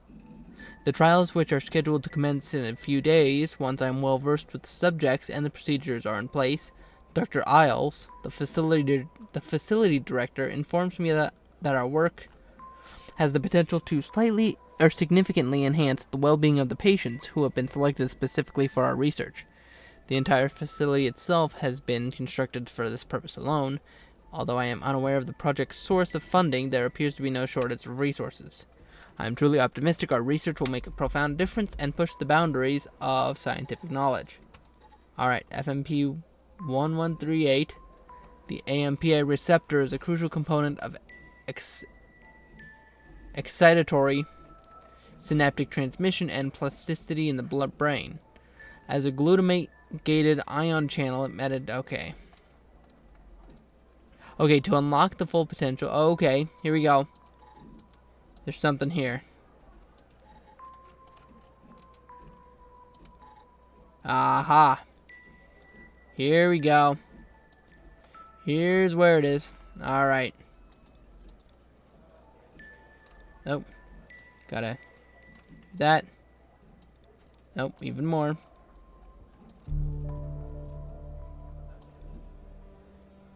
To unlock files, use 105 Endian. Okay. Let's try that. Oh, well. Okay, let's try that. 105 Endian. Alright, nice. Got in. Alright, find next step. My confession. Oh. The music just kicked in, like, very epically. If you are reading this, it means I am no longer living and that I have been buried in the Dryfield Desert like the other subjects. I implore you, whoever you are, to share my story with anyone who can make things right. My name is Quentin Spence. I was head of operations at the BioM facility. I'm writing this letter because I am about to resign from a job that one cannot simply resign from. As per protocol, I will most likely be sent to the desert burial site with all my belongings. I deserve this punishment. I am sick, so sick of everything that we have done supposedly in the name of science. If you have found me, then I am assuming that you have found the others too. Every person buried here in the sand is a Project Eve test subject. Eve was led by Dr. Henry Jenkins. I'm not trying to shift the blame onto him. I bear my shame of responsibility in this matter. While our intentions were noble, at least in the beginning, I now see that we went too far, and I am ready and willing to face whatever punishment awaits me in the next world. You found this document, but perhaps the contents of my lab coat pocket remain undiscovered. Perhaps they could not crack the password necessary to open the floppy disk. Maybe they assumed the floppy disk contained all my research paper. Maybe they assumed the floppy disk contained only my research papers.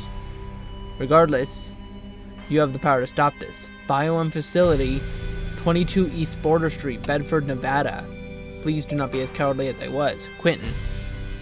Spence worked at the BioM facility. Well, It's here. Your operator head, but that was actually somewhat impressive, Tanner. Nice. The address you sent, it's not far from here. Okay. I'll check it out first thing in the morning. Tonight, Sounds good. I think I'll help the team exhume the rest of these bodies. Screw Yeah. the suit. God help us, Tanner. God help every single one of us. Alright, take care of yourself, Agent Walker. Well, that was a crazy case. I enjoyed that one. So far. I mean, I'm sure there's going to be more to it. But for now, that was a really cool segment. And then with the epic music kicking in once you found that confession, that was awesome.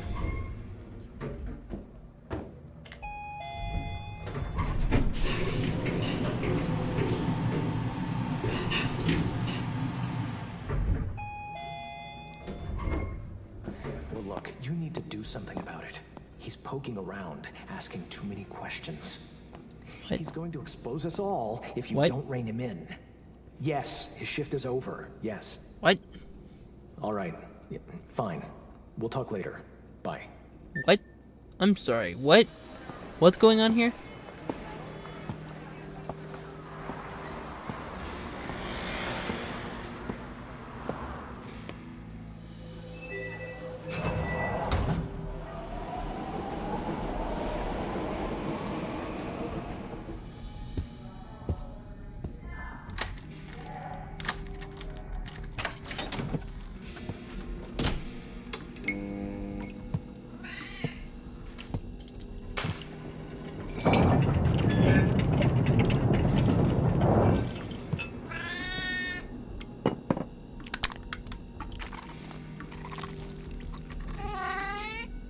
Oh, kitty. I wish we could see the kitty, though.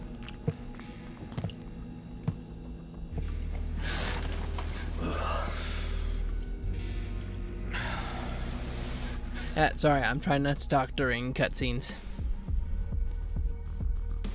Unless something important happens, and then I'll talk, but...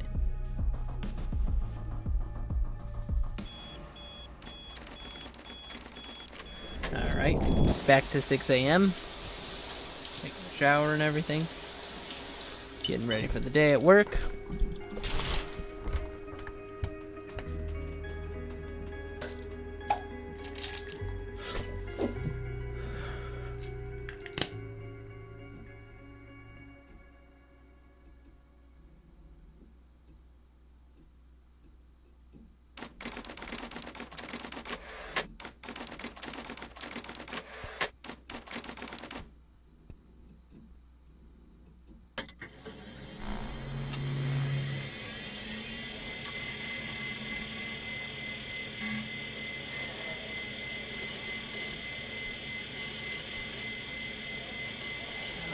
Alrighty, turning the computer back on. Let's get back to it. I want to see what's going to go on now. Okay.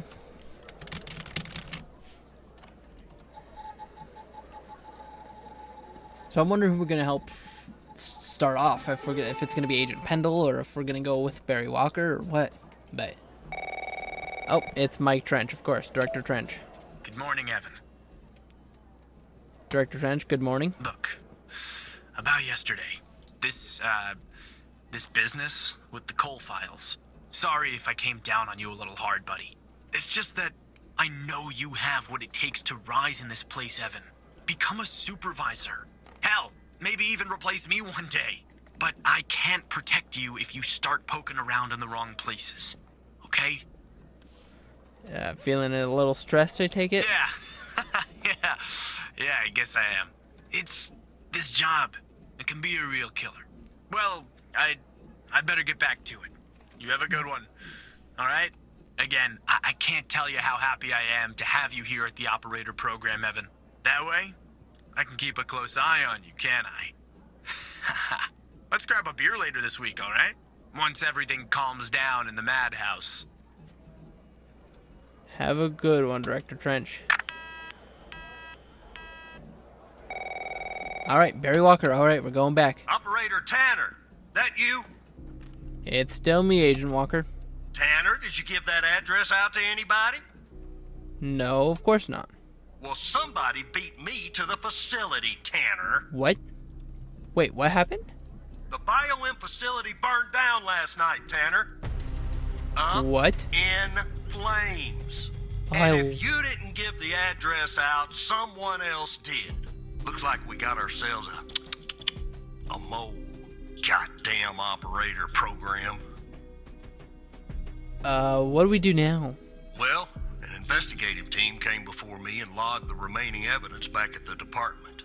But I can't access it directly. Alright. I'll have to go through the operator program. Heaven on earth, Tanner. Heaven on earth.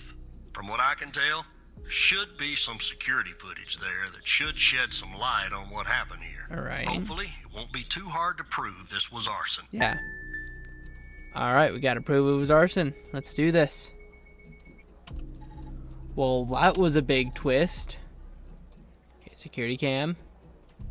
Oh, let's see who this guy is. Oh, we have a clear shot of his face now. Oh, it's No Match Guy again.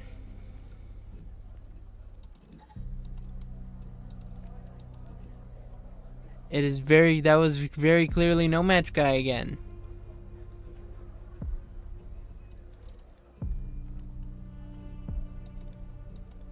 Aha. Yep, let's see him punching the code.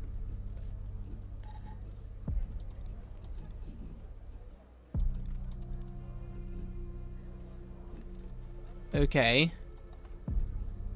014405. Wait, can I do this? No, okay. Oh, gasoline. Duh. That would very much prove it was arson. A man entered with Yeah, gasoline. that's not a box of wine, is it? Nope. Can you get an ID on this guy? Sorry, no match in the DB. That would have been too easy, huh? I'd like Yep. to get in the facility. Yeah, take a look around. Yep. Good Lord willing, the roof won't collapse on me. But I need a code for the door. You see where I'm going with this, Tanner? I'll find the code for you, Agent. And good for you. 0144. It's either 0 or an 8. I think it's an 8. Let me see if this works. Nice. Well, that worked. All right, I'm in. Cool. Damn it! The smoke in here will ruin this suit too. That's 2 suits in 2 days. Wow. Tanner. Oh, why is that my fault? Let me see if I can find something useful. Something that the investigative team left behind. Sure as hell won't be easy. Why do you say that? Because this place is just about burnt to a crisp. I don't know what went on here. But if you ask me, it's a pretty elaborate security system for a medical facility. Do you, something else I can do? While I look around, maybe you could dig more into our little arsonist friend. What exactly am I looking for? Anything that you can find, Tanner. I look picky to you. An ID. A link to another case. Uh-huh. His favorite flavor of ice cream. Just give me something, alright? Find more info on the arsonist. Parking. Killer. Yep, there we go. He's also a suspect in a shooting. Charming fellow. Who's the lead on the other investigation? Agent Alexander Pendle. Ouch. Tough draw for the rook. Hold on. Yeah. Looks like I found something. Alright. What the? What happened? What? You see what I'm seeing, Tanner? Looks like our gal, I'm Connie, sorry, what? was a bio-impatient. Was she hiding this from us? I don't know. I mean, I don't think so. Passed her polygraph with flying colors. She told us That the doesn't truth. mean anything. Her truth, anyway. Any records on Connie? Nope. Looks like either the first responders took that info with them or it burned in the fire. So what do we do now? Contact Skinner to update Pendle on her parking garage killer. I'm sure she'll be thrilled. I'll keep looking around here. The world's biggest ashtray. Tell me if you find out anything new about our pyro head, Tanner. Roger. And I'll contact you if I come across something on my charred end over here. Alright. Sure thing, Agent. Actually, be careful. I want to make sure he's careful.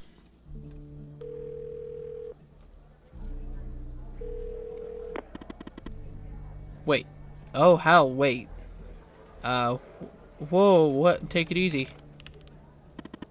Don't contact Pendle. What? Why not, Al? Agent Walker, though really grumpy, is right. There's a mole in the operator program. A hairy, stinking little mole, Evan. Who do you think it is? I don't know, but I have a plan to find out. A plan that will expose our mole and bring out the ghost. A 2-for-1 Hal special. The ghost? Who's that? That's what I'm calling the guy who doesn't appear in your databases. Oh, good name, don't you think? He murdered Wells and set fire to the BioM facility. I'm pretty sure he killed Mia Cole, too. Can I know the plan, Hal?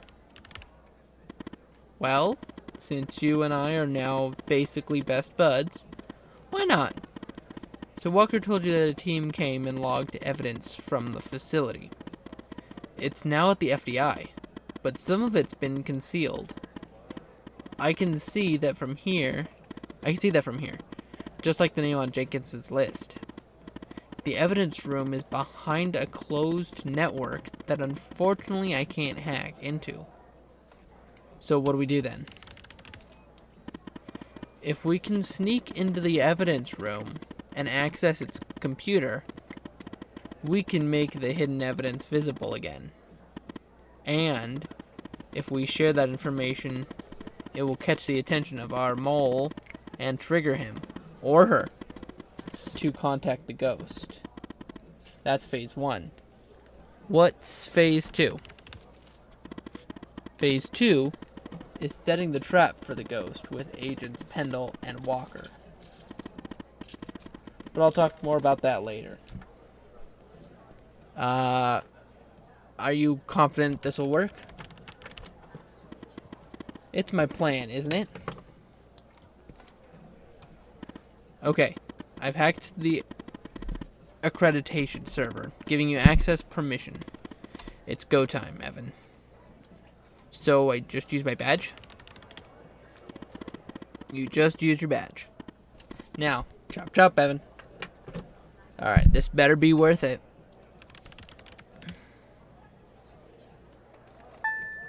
Log out. Well, this is a pretty awesome game. I'm glad they have this for free on the Epic Game Store right now.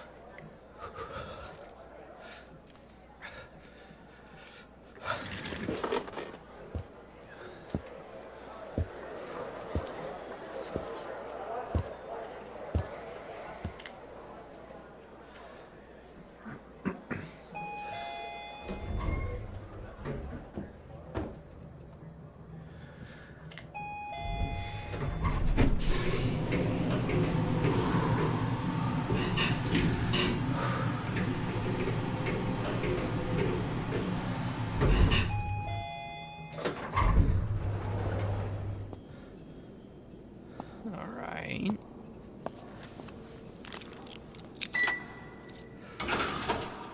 Oh, here we go. Heading into another computer. Looks like.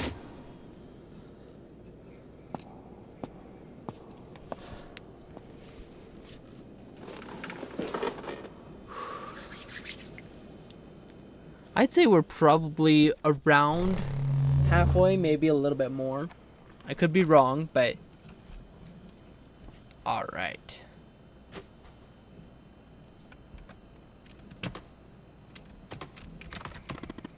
Is it you? Yeah, yes, it's me, Hal. Phew, your badge worked. If you can access this computer, can't you make the evidence visible? I can't access everything. The help menu, as boring as it is, was the only thing that loaded from the global FDI network. You'll have to access the files and look for the hidden evidence on your end. You'll have to work a little, Evan. Sorry. Okay, so go ahead and log in, but you can come back to H for help, or, you know, Hal if you need my assistance. Alright.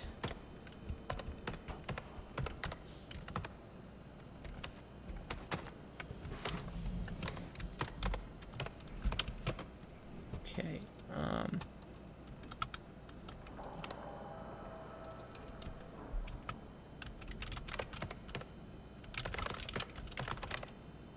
oh, there we go. Tab. Alright, here we go. Alright. Forbidden access. I'm getting an error message. Oh, whoops, I forgot to do something on my end, actually. Just a sec. Okay.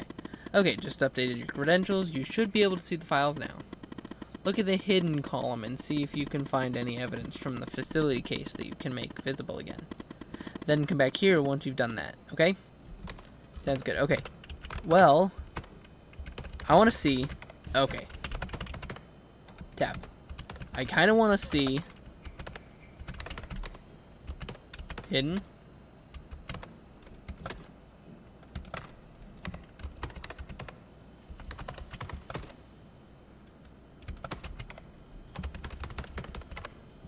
Tab.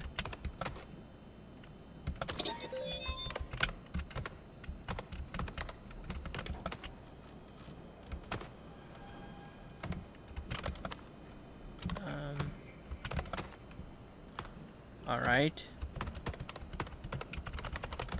Okay, Pendle.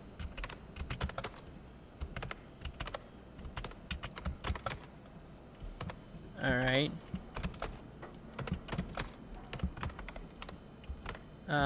B. Walker.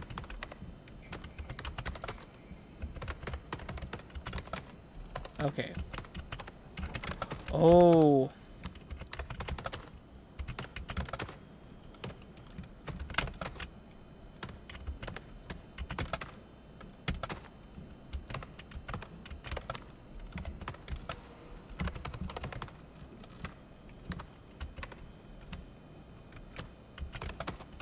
Okay, here we go. Oh, yeah, here we go.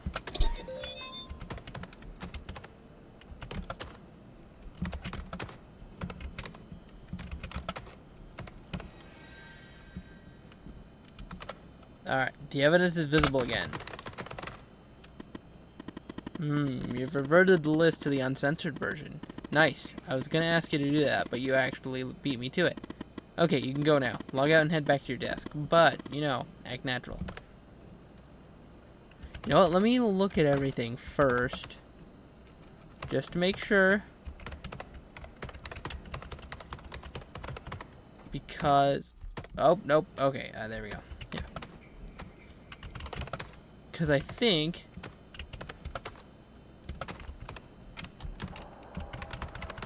Okay, so I can't do anything with that. Oh, what do we keep it? Okay, let's log out. Here we go. Heading back to our desk now. I wonder if that list is gonna be unredacted now.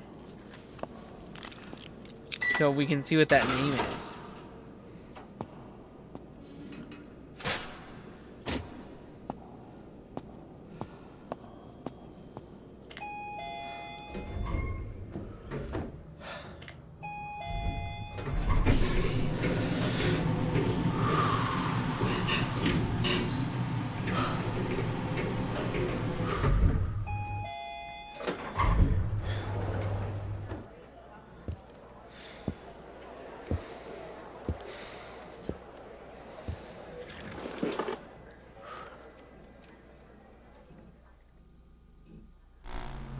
Alright, we're back on our own computer now. Let's log back in. And we should be good on some stuff. Alright. Okay, oh, well, what took you so long? You said act natural. Not that natural, Evan. So, the evidence from the facility case that you just made visible. Let's see what we have there. Shall we? Yeah, but first...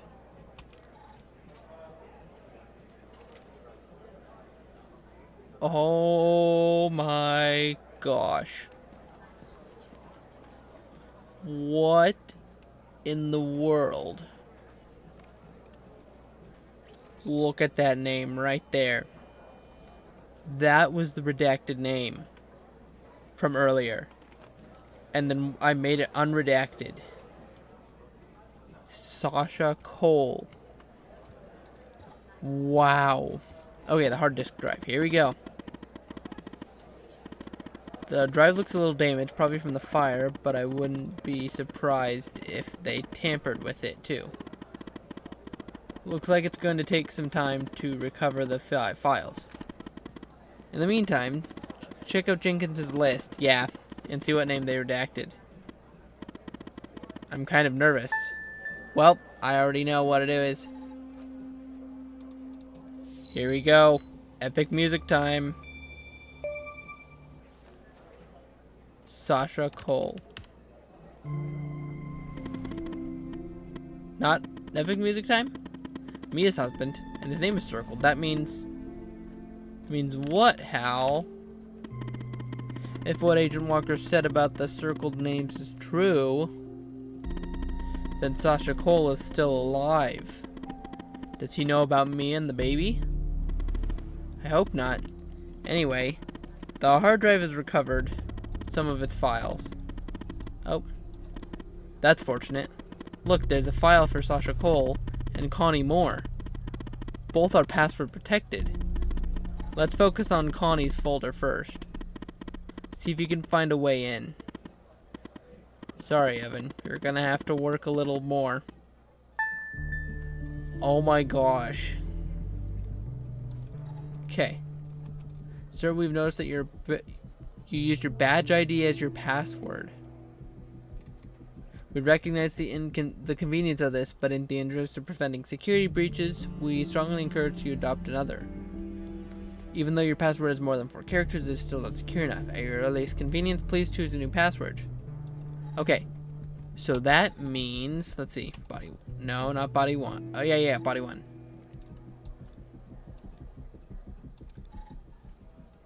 Okay, so let's see if this is 40366 36 200510. Nice. What? It was Jenkins's badge number? Older people and their passwords. Anyway, nice work. Now, let's finish setting the trap. I'm guessing there's something in Connie's file we can use to trigger the mole and lure the ghost out from whatever hole he's hiding in. A piece of information. An address, maybe. Something. Alright, overview. Top secret Connie Moore. Mission 2592. That was the day she went missing. Center Bio-M Facility. Responsible H. Jenkins. End of operations ETA March 5th, 1992. That's when she came back out. Initial observations February 5th, 1992. Connie was spotted by the disposal team near DF-BD site around 11:35 a.m. and apprehended around 11:50 a.m. She will be used as a subject for the Mark 6 prototype, which should arrive from the lab tomorrow. Seed abduction and the interrogation by extraterrestrials. Or objectives, sorry. Seed abduction and interrogation by extraterrestrials. Remove memory of encountering burial site on her hike. Anchors. Her memory of the event leading up to this moment. Other recent claims of alien abduction in Dryfield. And subject's inherent belief and interest in supernatural. Wow. Okay, 2692. New Mark 6 samples arrived. Will keep the same dosage as Mark 5 with 3 milligrams, or 10 milliliters, a session for 1 to 2 sessions per day, depending on subject's reactions. 2792. After the first session, notice the same side effects as usual. Fever is 30% higher than Mark 5 average, but that was expected. Subject seems very receptive, but given the high fever, only 1 session was undertaken. 2892. Fever increased by yet another 10%, only 1 session. 2992. Fever is starting to decrease, ATH about 48 hours after first injection. Matches previous observations of Mark 5. Will aim for 2 sessions tomorrow. 21092. 2 sessions. Fever is stable, although still a bit high compared to Mark 5. 21192. Fever decreased a bit, but will probably remain around the same level until the end. Subject was confused. 2 days ahead of schedule compared to Mark 5. 21292. Started phase 2.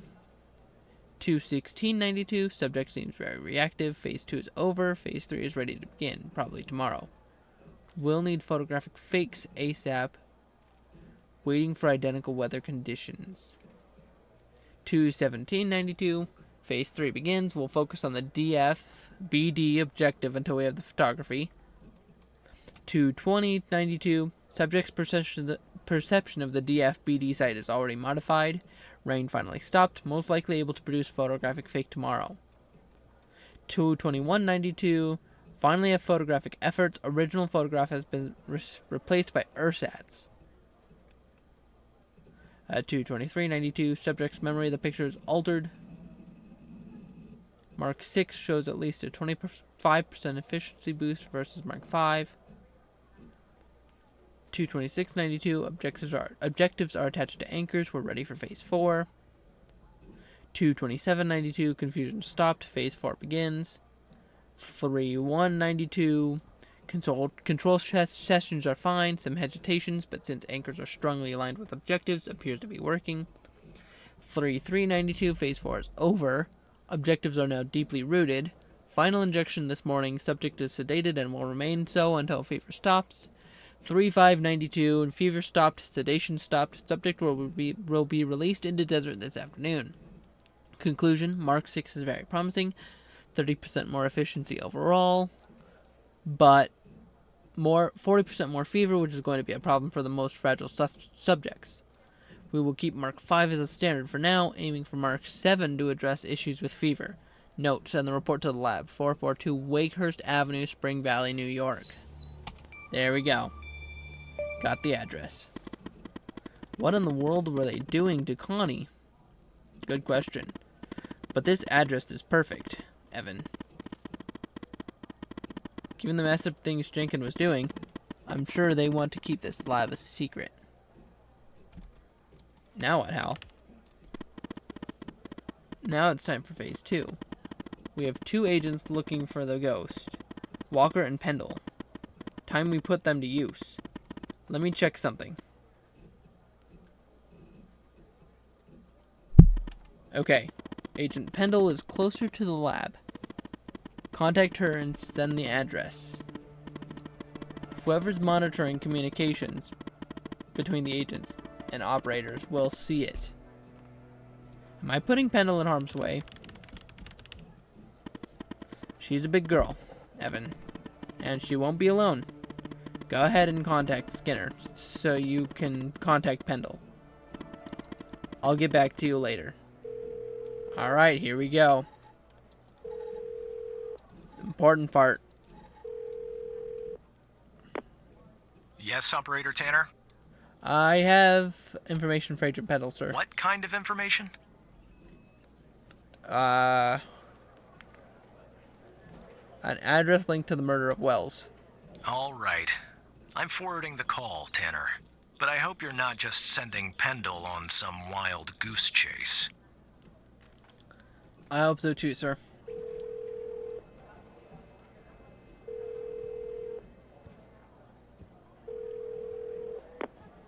Operator Tanner, what can I do for you? I have footage of Wells's killer committing arson via a case What? Walker is working. You're kidding. Okay, so our murderer likes to play with fire too, huh? This guy just gets better and better. By any chance, did any clues pop up where we might locate him? Actually, yes, I got an address linked to Jenkins. So it comes full circle, Yeah. does it? Well, whatever that address is, I'll take it.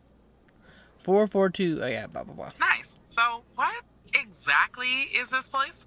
If Wells Killer's there, I assume it's not a petting zoo. I think it's Jenkins' laboratory. I see. Well, I'm on my way. I'll contact you when I get there. Alright. Thanks, Tanner. Maybe Yep. now we can finally book this guy. Yeah? Be careful, he's dangerous. Here we go. Is it going to be Agent Pendle, or are we going to talk to Agent Walker here?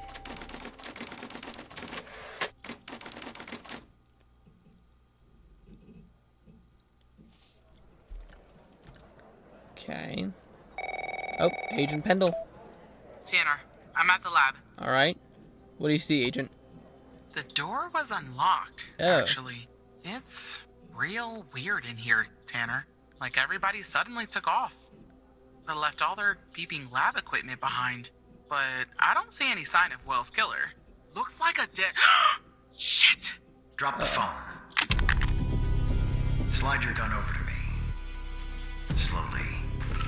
Uh-oh. On your knees, Agent Pendle. You? How do you know my name? You might want to close your eyes. You don't want to do this. I'm a federal agent.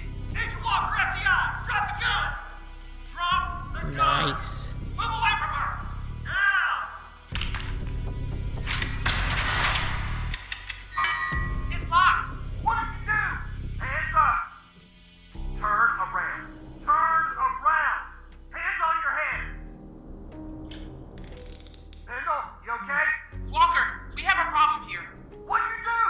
Open the door now! It's not opening, Walker. Open the door now! Operator, you there? Talk to me, are you okay, Agent? There's a bomb! What? It's my 3rd day! The display says 20 minutes and 21 seconds, and Oh, it's ticking gosh. down. Okay. Gotta help me here. Yeah. Alright, just hold on, Agent. Come right back. Understand me, Tanner?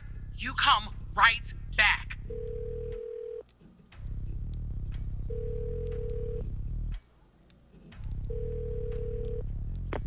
Skinner. Yes, Operator Tanner? Supervisor Skinner, we need to defuse a Stay bomb. calm, Tanner. Pendle's locked in a room with the bomb. Okay, let me think. Unfortunately, our more seasoned operators are presently occupied. I'd send a team, but they'd arrive much too late. That means you'll have to defuse the bomb, Okay. Operator. Okay, what do I have to do? I'm sharing the FDI's bomb defusal manual. You haven't gone through bomb training yet, but we have no choice. Right. What I'm about to tell you is important. Okay. Do not read the entire manual. You don't have time. Okay. Stay calm and follow the instructions from the beginning. Okay. Do you understand? Yes. I understand, sir. Okay, here we go. Use of the notepad application. Okay. Okay, I have the bond manual. Stay calm. What does it look There like? are wires, a controller, a battery, a keypad, and a display, I guess. And operator, make sure you follow the instructions at the beginning. Right. I really don't want to go out like this. Okay, step 1, identify the bomb archetype. Okay, about the bomb. Okay, tell me about the power. How many wires are there? The battery has 2 wires, a red and black. Okay, has no green wire. About the bomb. Tell me about the power.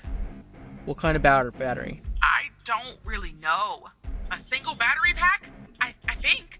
Wait, it says 9 volts, 0.3 amps, 2,000 milliamps hour. Okay, if the device is powerful. Okay, that's not it. Okay, explosive module. Tell me about the explosives. What kind of explosive? I'd say gasoline. Okay. Tanner, this isn't how I imagined I'd go It out. requires a very precise ticking that cannot be sustained without a dedicated autonomous ticking system. It is therefore an autonomous ticking device. Okay, here we go. Autonomous ticking devices require precise energy control to the device. Because of this, they often have several energy fail-safes. Okay, bombs about the bomb serial number. Okay,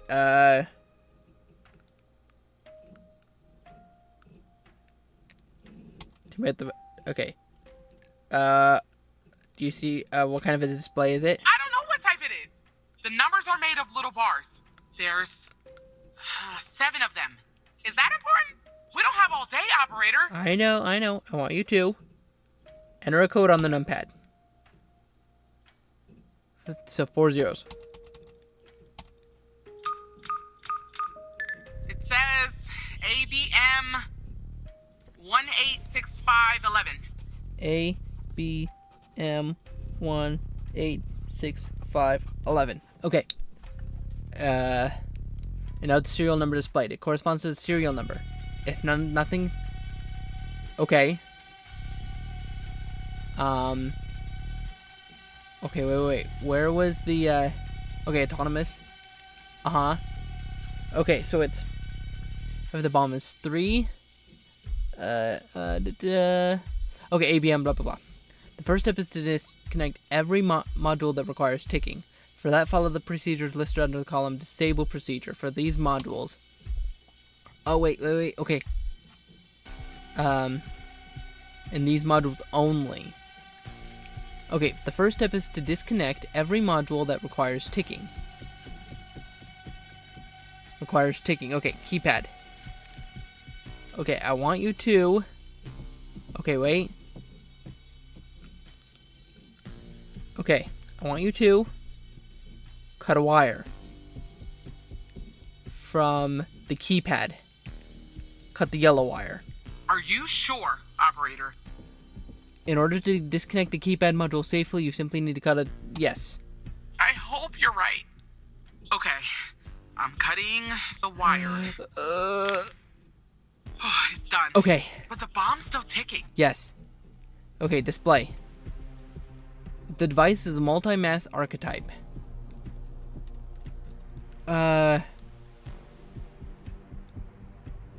No, it's an autonomous. Right. Okay, display. Okay. Else, first the display needs to power. Okay. Power up the screen. How do I do that? Wait.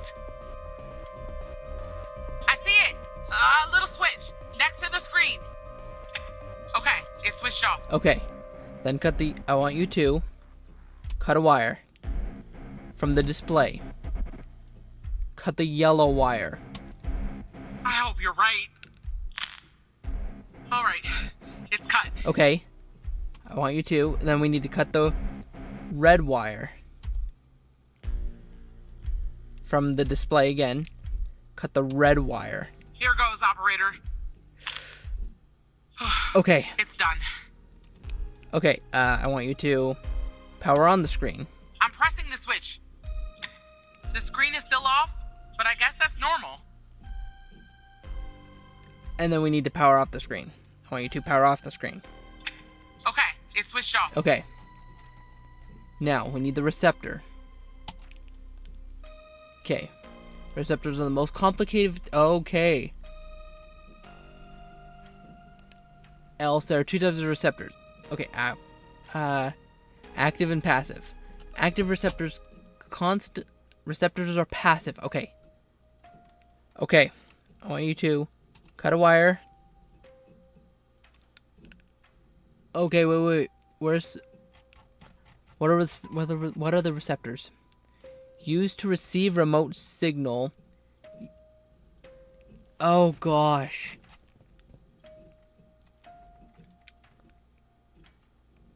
Okay. Okay, we need to... Okay, wait. No, back. Okay, about the bomb.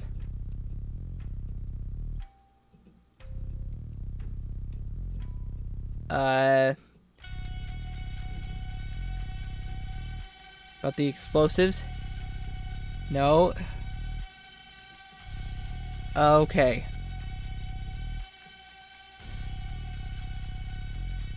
Cut a wire.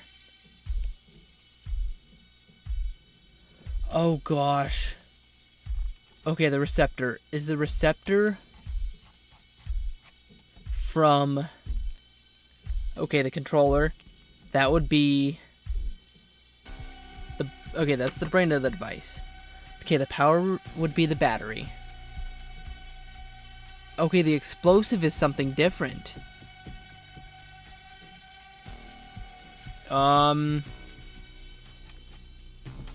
Okay, wait. After that, follow the procedure listed. Okay.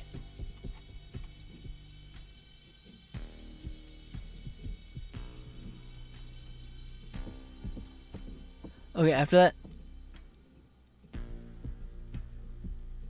Okay, there we go. After that, follow the procedures listed under the column Disable Procedure.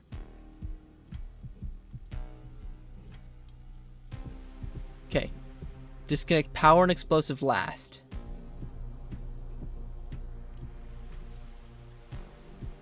Okay, so... Okay, power. Okay, only follow this procedure if the defusal guide prompts you to do so. Okay. Can I save? I cannot save. Okay. From the... Okay, so the power would be the battery. Wait. That's an optional, right? Receptor. Used to receive remote signal. Okay.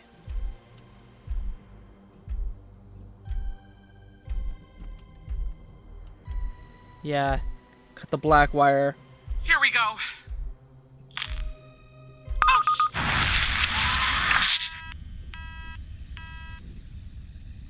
God damn it, Operator Tanner. You didn't follow the guide. You failed to identify the bomb's correct archetype, and now Agent Pendle is dead. Fire... God. Firefighters are on their way. And Agent Walker has safely evacuated with his arrest. He's transporting that SOB to the FDI. We'll question his ass first thing tomorrow. You better believe it. Now go home, operator. I think you've done enough for today. What in the... What? What? But...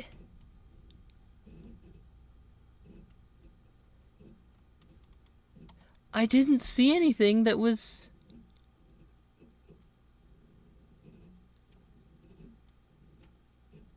There was nothing that said...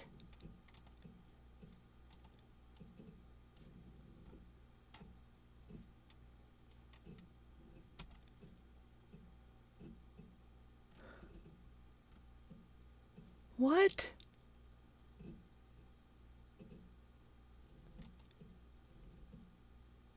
Used to This is optional, though.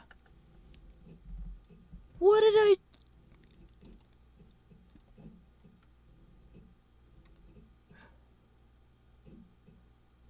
But what was the receptor? Oh my gosh.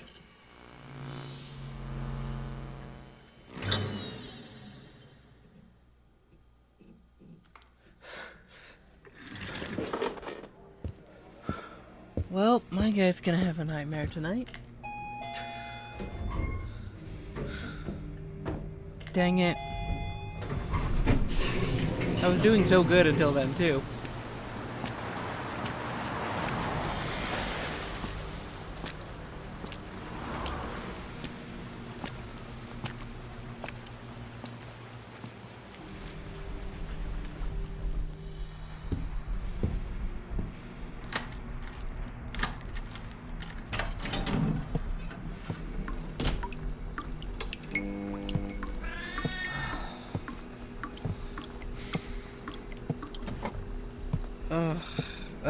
That went bad. I definitely could have been better there.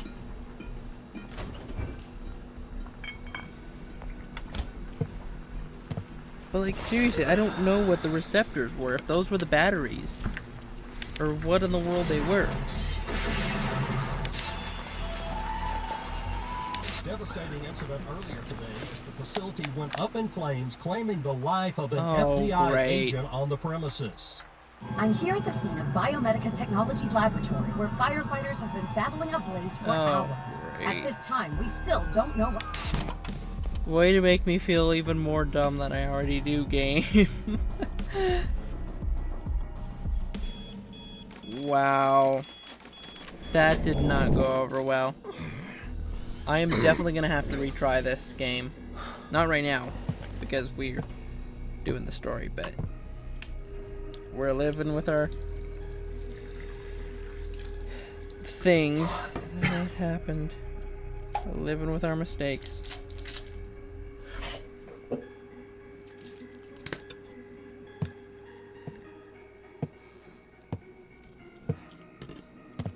Definitely didn't go over well.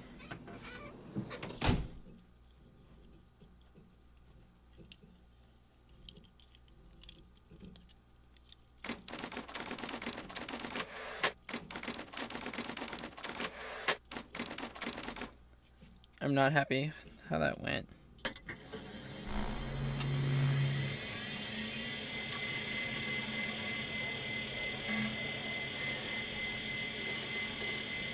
That definitely could have gone so much better.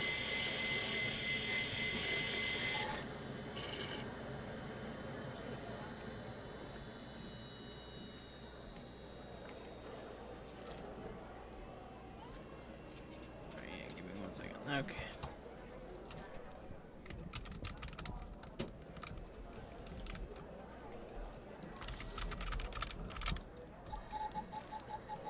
Well, can't dwell on the past now. Oh gosh, yeah. Yeah, you couldn't have stepped in and helped.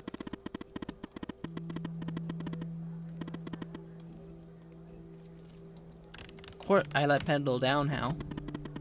Wasn't my fault. Well, it was. Didn't have the training to handle that. Right. Sorry to have to ask this of you right now. I am, but we have another situation on our hands. Seriously? Right now? I know you've been through a lot lately.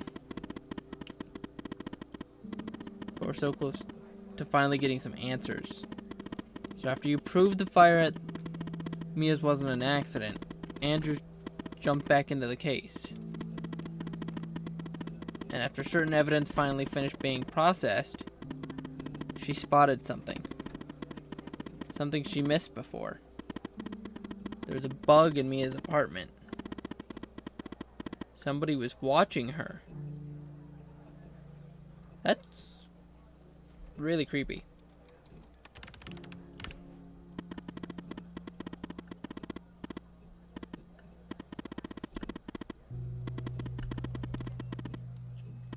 Okay, turns second video feed. Turns out this feed is routed to the same destination as the bug in Mia's. Whoever was watching Mia is watching this other feed too. I'll patch Andrews through. No need to enter a command? No longer needed. I found another back door.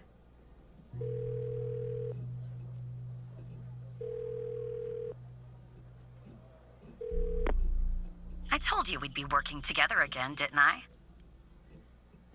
Well, you were right.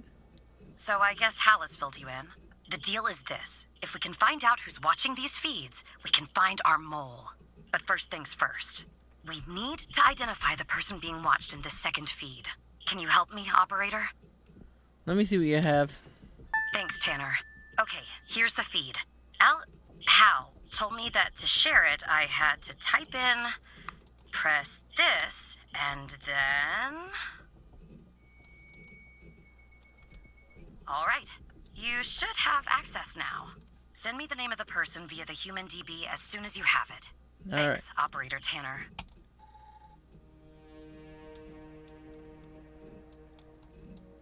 Okay. Beer bottles.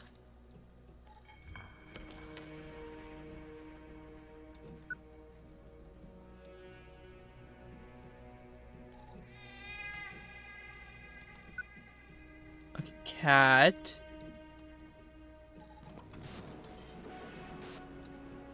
TV.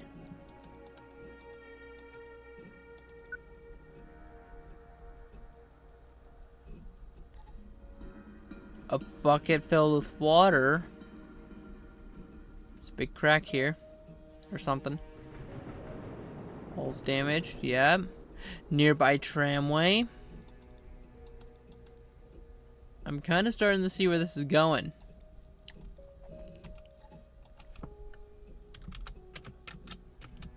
I think I know who's being watched.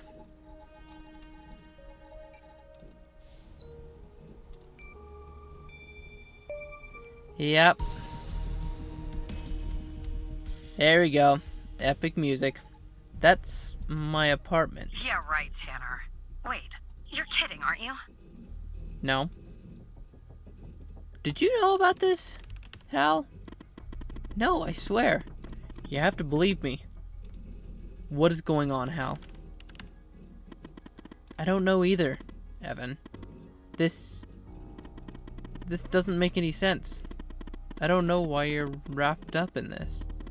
Really. But you can trust me, Evan. You have to trust me. Look, I'm going to prove that you can, okay? I'm going to prove once and for all that I'm on your side. The fact that you're being watched means you're not on their side. I know that now. You remember the file in the trash?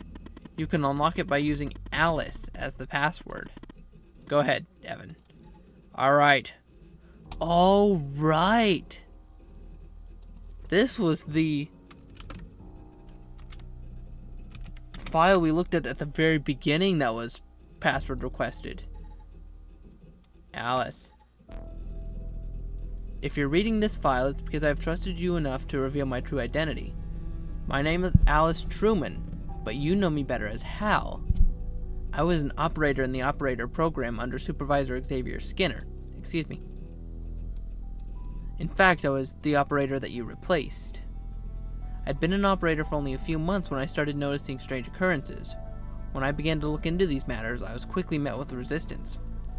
It soon became apparent that the only way to truly investigate these matters without putting my life in danger was to quit.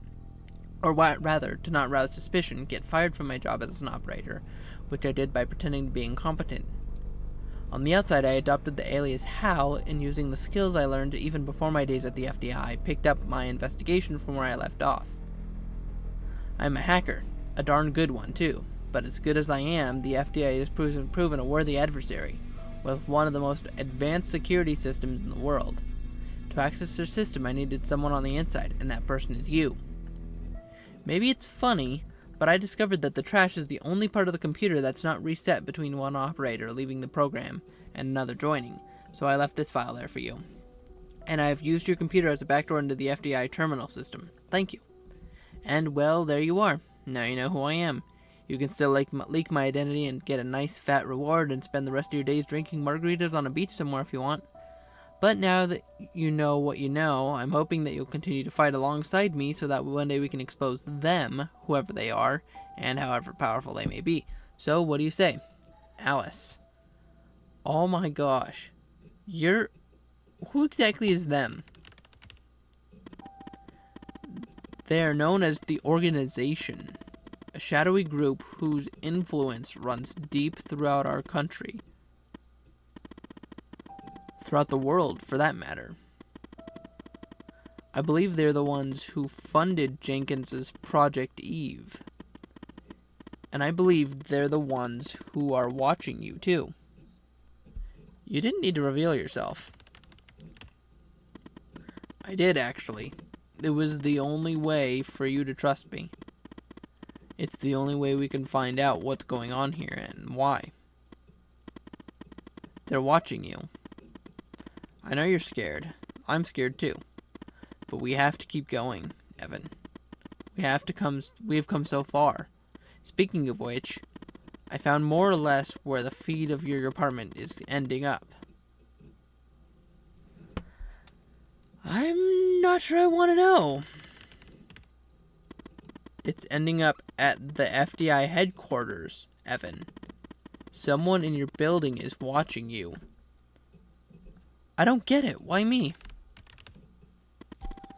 The signal is behind a closed network. Looks like our mole is an FDI superior, but I can't learn more from here. You're compromised. So we'll have to send Andrews in from her branch office. We'll sneak her into the part of the building where I think the signal is ending up. I'll contact you once she's there.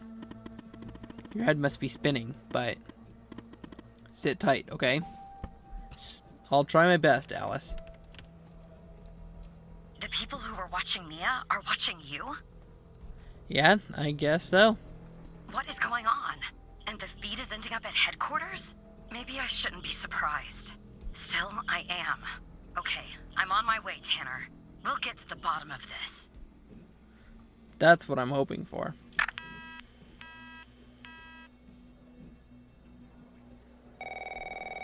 Alright, Walker.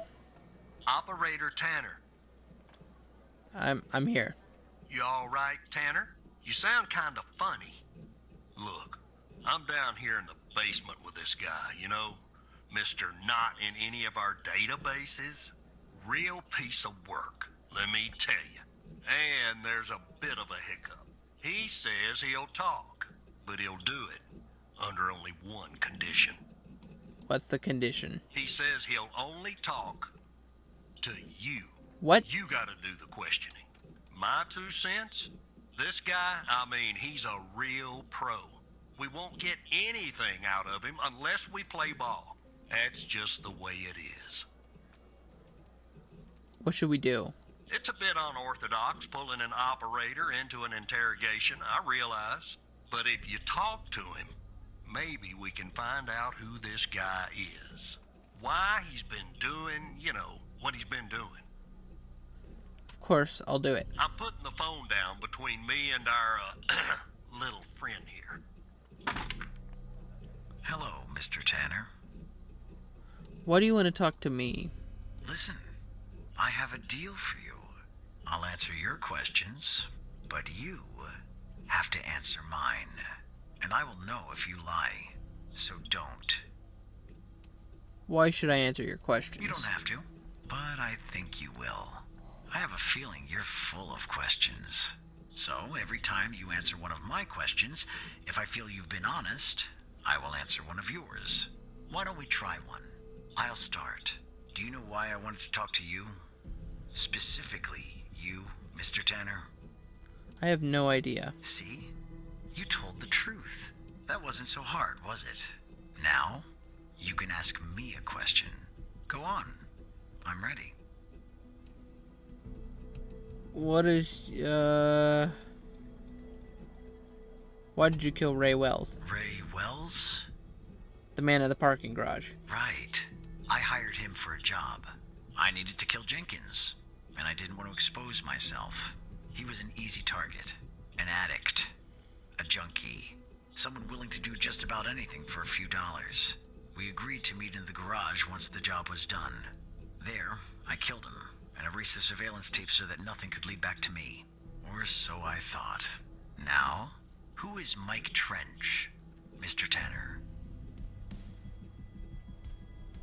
The FDI Operator Program Director. My friend and Operator Program Director. I see. Your turn, Mr. Tanner. What is your objective? My main mission is to cover up any canceled projects. What do you know about Sasha Cole? His name is redacted on... You know what? I'm gonna tell this guy the truth. His name is redacted on Jenkins' list. He is missing and his wife died from a fire. Alright. Who's your contact in the FDI?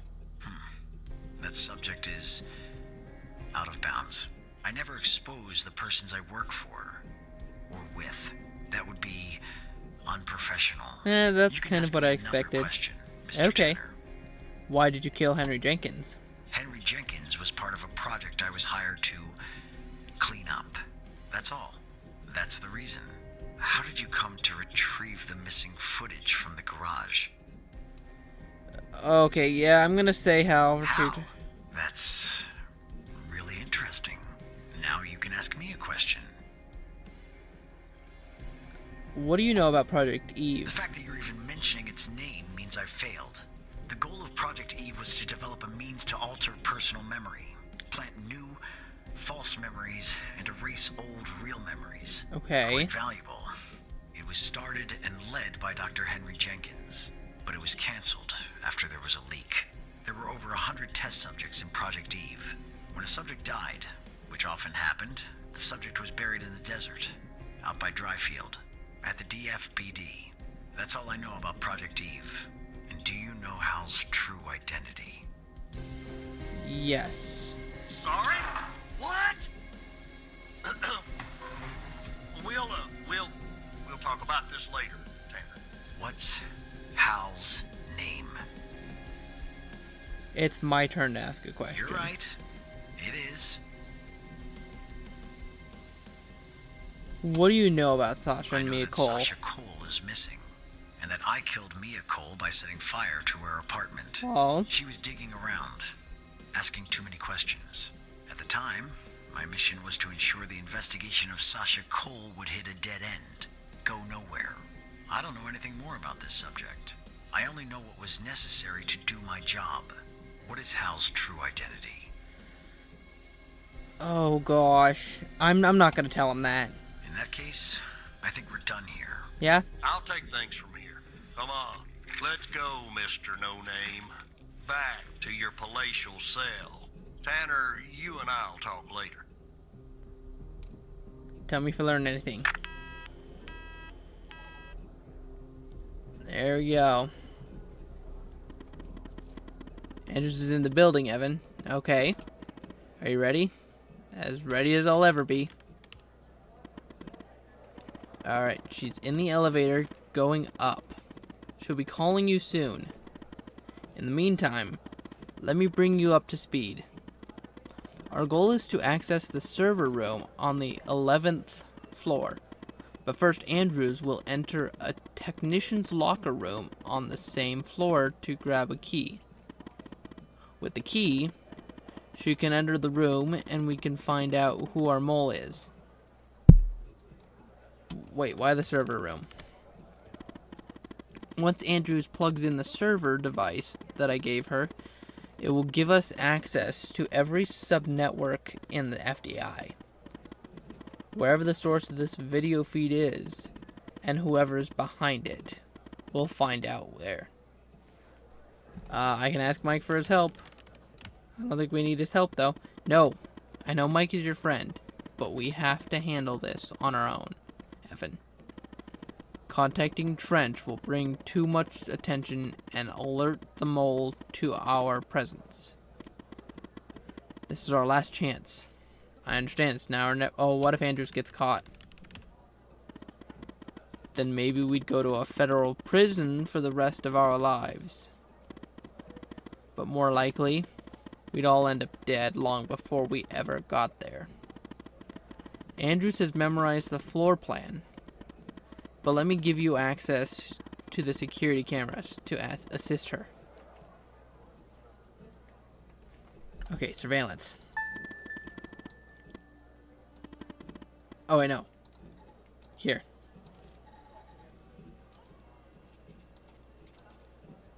One last thing. No matter what happens, no matter what we find out, thank you. You're not such a bad operator after all, Evan. Even better than I was. Alright, here we go. Tanner, are you there? Yep. Yeah, I'm here. Okay, I'm on the 11th outside the door.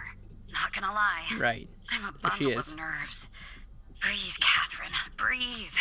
You see me, right? Yes, I see you. Oh no. Bad news, Tanner. The code Hal gave me isn't working. Not the start I was hoping for. Stay calm, I'm on it. The code doesn't work. Hey, hell. Dang. They must have changed it. Okay. Change of plans. Send Andrews down to the 8th. Your floor, actually. No code is needed to get inside. From there, you'll guide her to the emergency stairway, which she can use to go back up to the 11th. Got it. Go down to 8. From there, use the emergency stairs. That's the operator floor. Can I bring you a coffee or anything? Sorry, I tend to make bad jokes when I'm nervous. Okay, on my way. Okay. Okay, I'm sending you the floor plan for 8, Evan. You'll have to guide her. Oh, gosh. Okay. Where's the elevator? Okay, I'm back down at 8. Just one problem. Elevators, I okay. don't know this floor, Tanner, but I guess you probably do, right? Anyway, I'm in the entrance, doing my best not to look Right. suspicious. But it's hard when you're basically wading in a pool of your own sweat. Where do I go? Take the door on your left. Alright, I'm in a hallway now. There's a door straight ahead, there's a hallway to the right, and one to the left. Where do I go, Evan? Hallway to the right. Okay. Right here. Okay, there's a door at the end of the hallway. Okay. 2 doors on the right. 1 door and a hallway on the left. Where do I go now? Take the hallway on the left. Gotcha. The hallway's a dead end. That leaves us with a hallway to the right and 2 doors. Do I take the right door or the left door? The left door. All right. I see the door to the stairway. Okay. Whew. Oh, gosh. I can breathe a little easier now. Oh, me too. Okay, I'm heading back up to 11. Okay. Follow me on the cameras. Yep. Got her. All right, I'm back at 11, outside the stairway door. What do I do? Oh, my heart is beating so fast. Catherine's at the stairway door. How? Just a second. I'm checking something.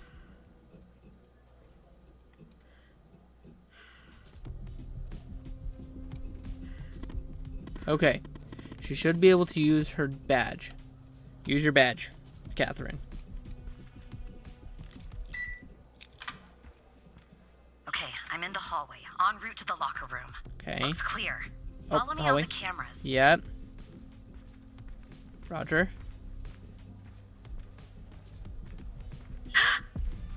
Someone's coming.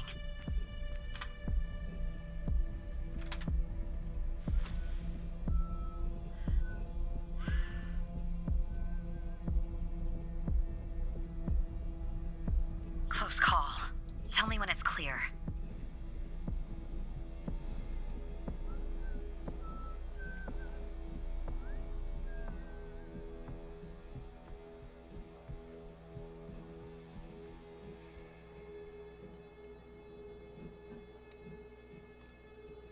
All clear. Game on.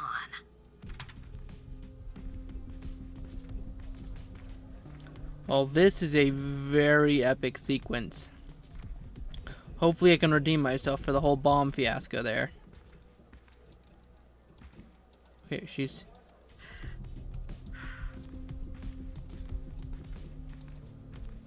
Okay, Locker I'm room, approaching here we the go. technician locker room. Okay. I'm not hearing any noises from inside. That's good. You gotta be kidding me. The locker room needs a code too. I know it's the FDI, but this is excessive. I'm on it. Need a code for the locker room. Fortunately, I can't figure that out from here. You and Catherine will have to figure that out on your own, on your end. How do we do that? The problem is I'm not in the FDI network. My actions are limited. And if I use my usual methods, it will end up exposing us. That's why they changed the code. But I have an idea. I'll connect you to the lock system, giving you access to the logs. You and Catherine will try different codes and check the logs. You should be able to reverse engineer to find the correct code. Think of it as a game. Okay, so like Mastermind. ... You can do it. Use the notepad if you need to. Now, enter the following command in the terminal.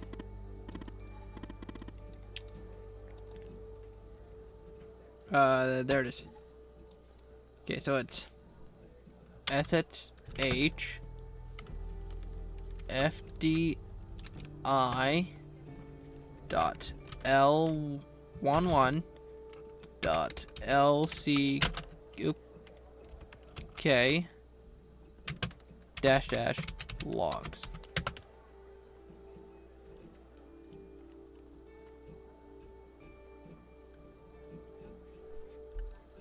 Okay. FDI dot L11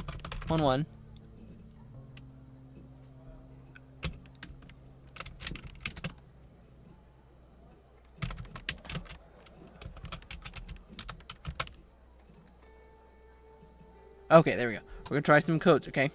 Try some codes? Seriously? Yeah. That's our plan, Tanner? We don't have a choice. Let's try 1, 2, 3, 4. Okay, not enough digit. Let's try 1, 2, 3, 4, 5 then. Okay. Okay, so 4 might be right. Or 5, 3, 1, 2, 7. Okay, so 3 is right. So, okay, let's try 2, 3, 1, 5, 6. Okay, so 6 is wrong.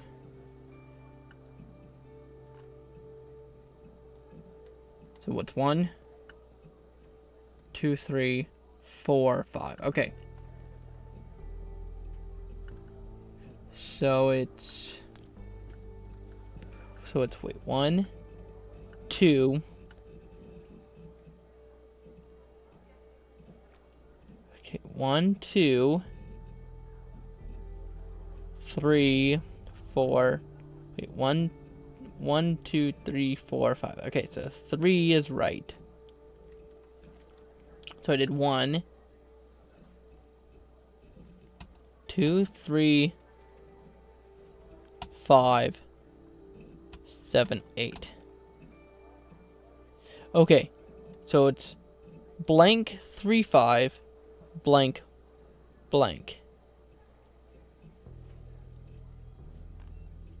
Okay, so let's try 7, 3, 5, 2, 9. 7, 3, 5,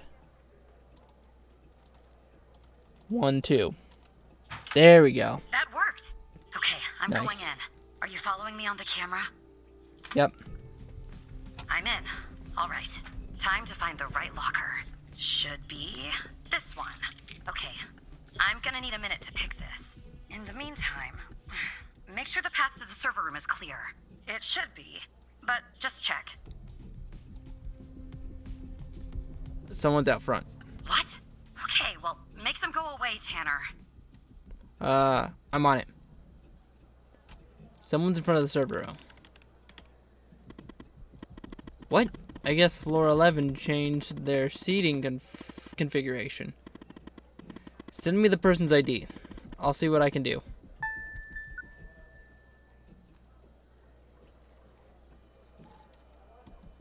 Rebecca Davis.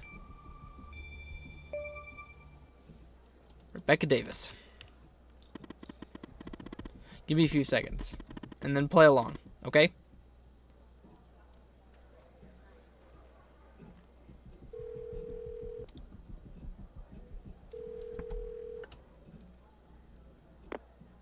Rebecca Davis. This is IT. Your computer has an issue. Oh, who am I speaking to? Matthew Smith. Matthew Smith? Really? Because on my end it says Evan Tanner. Why does it say Evan Tanner when your name is actually Matthew Smith? I'm replacing him. The system's And you lagging. said you're from IT? Is that it? That is correct, Miss Davis.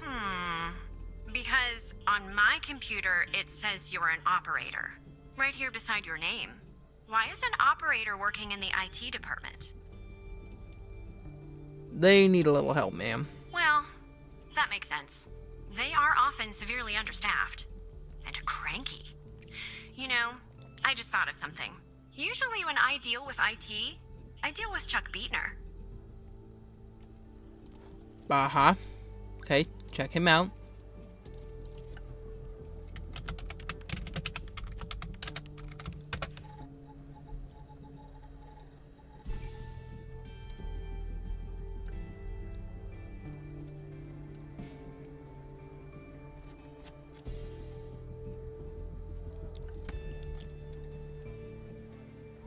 His car was impounded. Well, it was bound to happen. I can't tell you how many times I've told Chuck to stop parking in the alley behind the building. It's a fire hazard. But can we just put a pin in this talk of Chuck for a second and go back? You said you spotted an issue with my computer. What was the issue?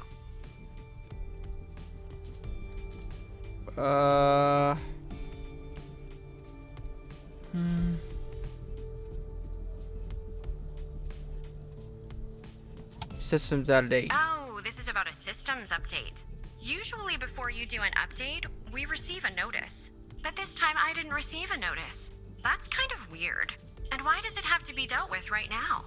During normal working hours? It could pose a security risk. Oh. Okay. Well, if that's the situation. So, what would I have to do to fix this issue? Take a break. I'll take care of everything. Take a break? That's going to be hard. I'm working on something, actually. Cafeteria finance report. You'd be shocked to learn how much the FDI is spending on tapioca pudding. How long do you think this would take to fix? I'd need at least an hour. At least an hour? Really? Sorry, yes. Well, I guess if you want to do something right, it always takes longer than you'd like, doesn't it? Good luck fixing the issue. Nice. Alright. I really hope there was no way to actually ruin it there. Rebecca's gone. Who? Never mind. Anyway, it's taken me forever.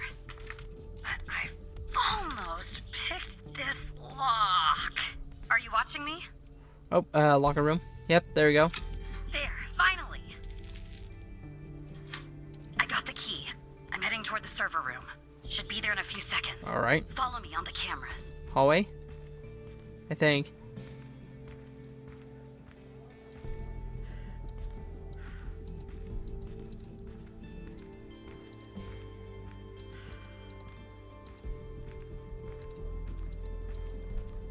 Oh, there you go. Alright.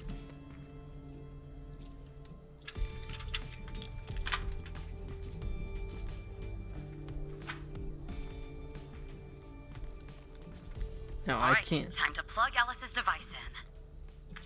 Okay, it's plugged in. Alright. Andrews just plugged in the device. Okay, let me check. It's working. We're finally going to find our mole.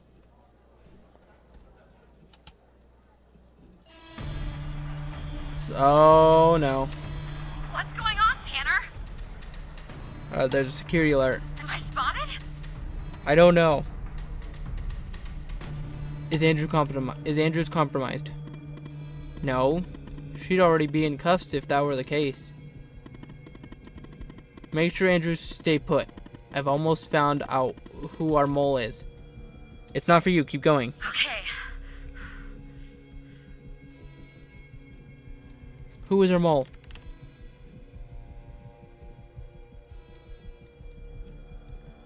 Hal, you there?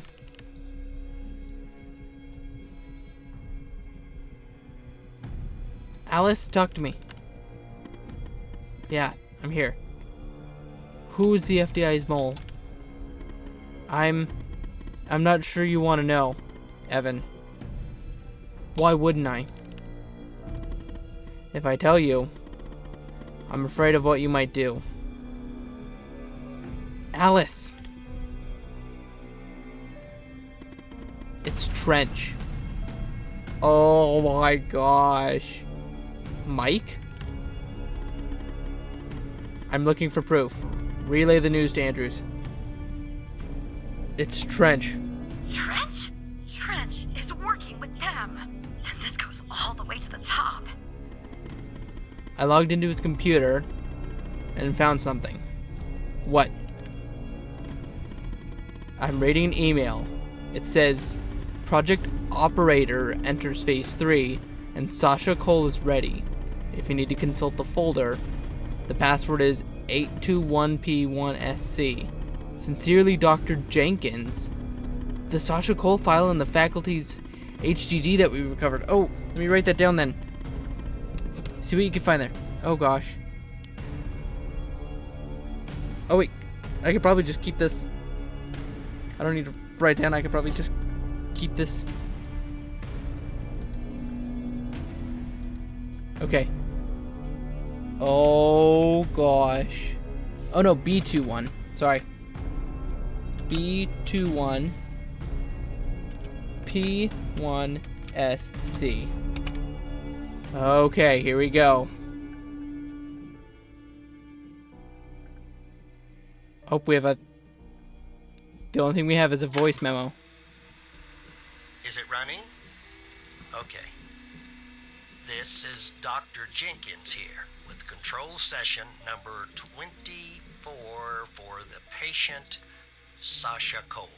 The patient is under trichlorohydrin and has received 10 cc's of FMP 1138 Mark 5 2 hours before the following session. All right, let's begin. Okay. You will answer my questions as usual. 1 for yes, 2 for no. Wait. Do you understand? Wait. Do you believe in extraterrestrial life? Wait Are you 1 currently second. restrained? Are you married?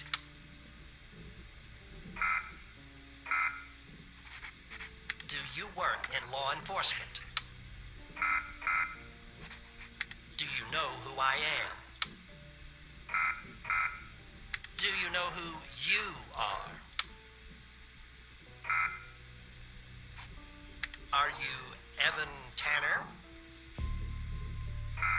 What in the world? He's ready.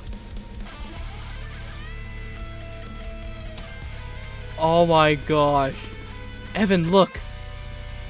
Oh no. The ghost has escaped and killed Trench. That's the reason for the alert. He's coming for you. Get out of there. Do you understand me?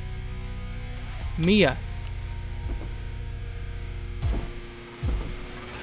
Oh my gosh.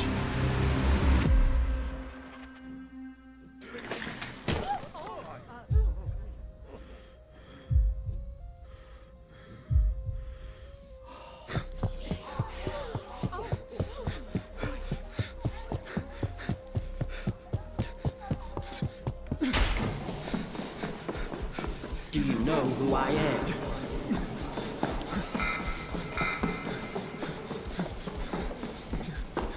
Do you know who you are?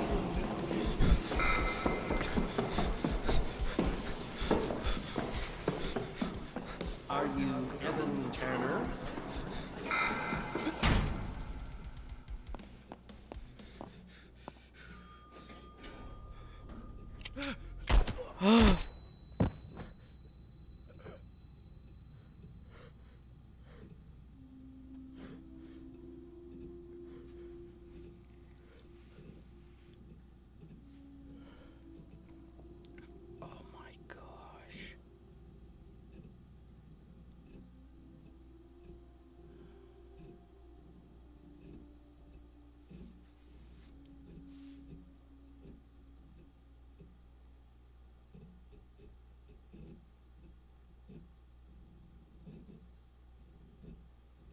Oh my gosh.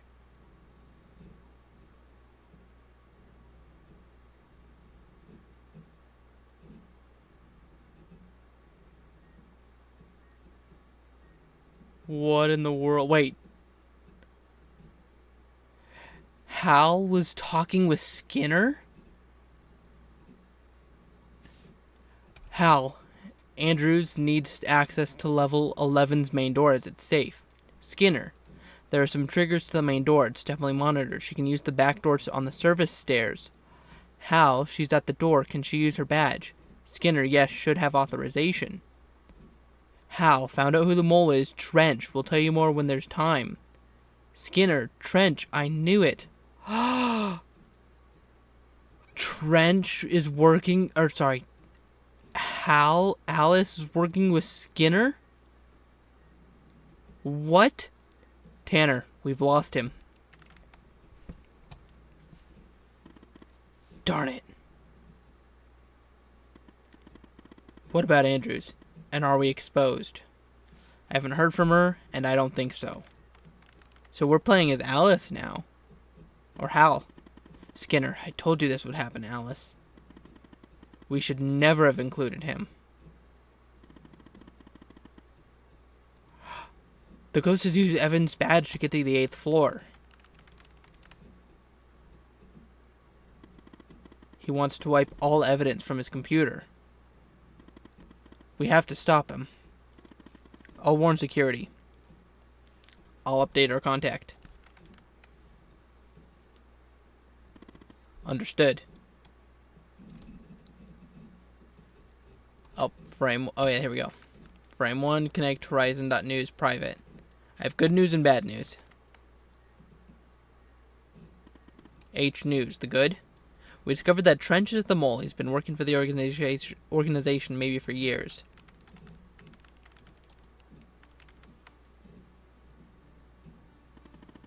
H News. The director of the FDI. Incredible. And the bad? One of my contacts was killed in the process, and the ghost has escaped. Are we compromised, Alice? I don't know. I'll keep you in touch.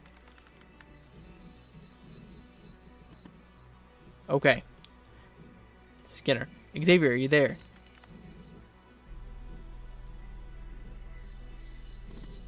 Sorry, my hand slipped. I'm here. Oh my gosh, that scared me. Video contact. Okay, here we go. The FDI. Wait. Alice Truman. So that's your name, is it? I'm not gonna say that.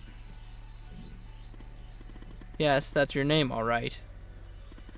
You should have left well enough alone, Alice. These deaths are all your fault. I didn't kill them, you did. I'm nothing but an instrument, Alice. As I'm sure you'll soon end our connection, I'll say farewell. I look forward to meeting you one day, Alice. In person. We're exposed. Time to cut the cord. Understood. Well, we tried. Launch nuke protocol.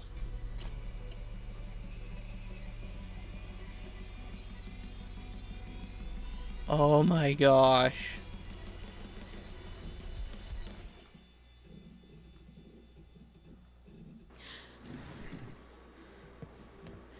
Alright, so we're Alice now then.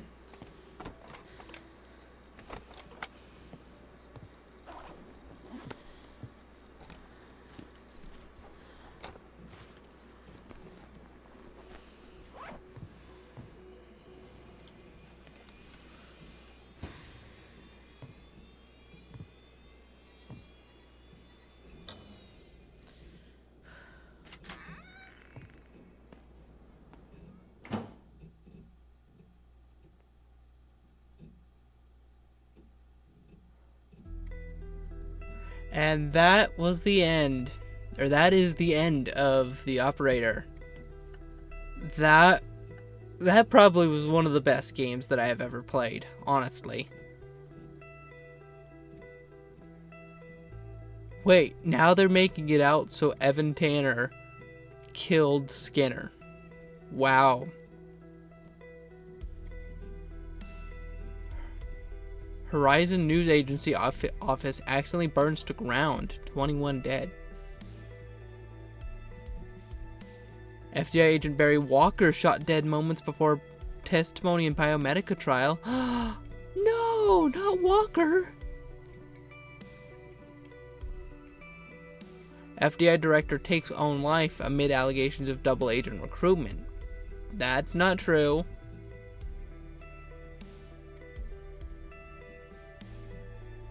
FDI agent Catherine Andrews sentenced to life for espionage after captured in FDI server room.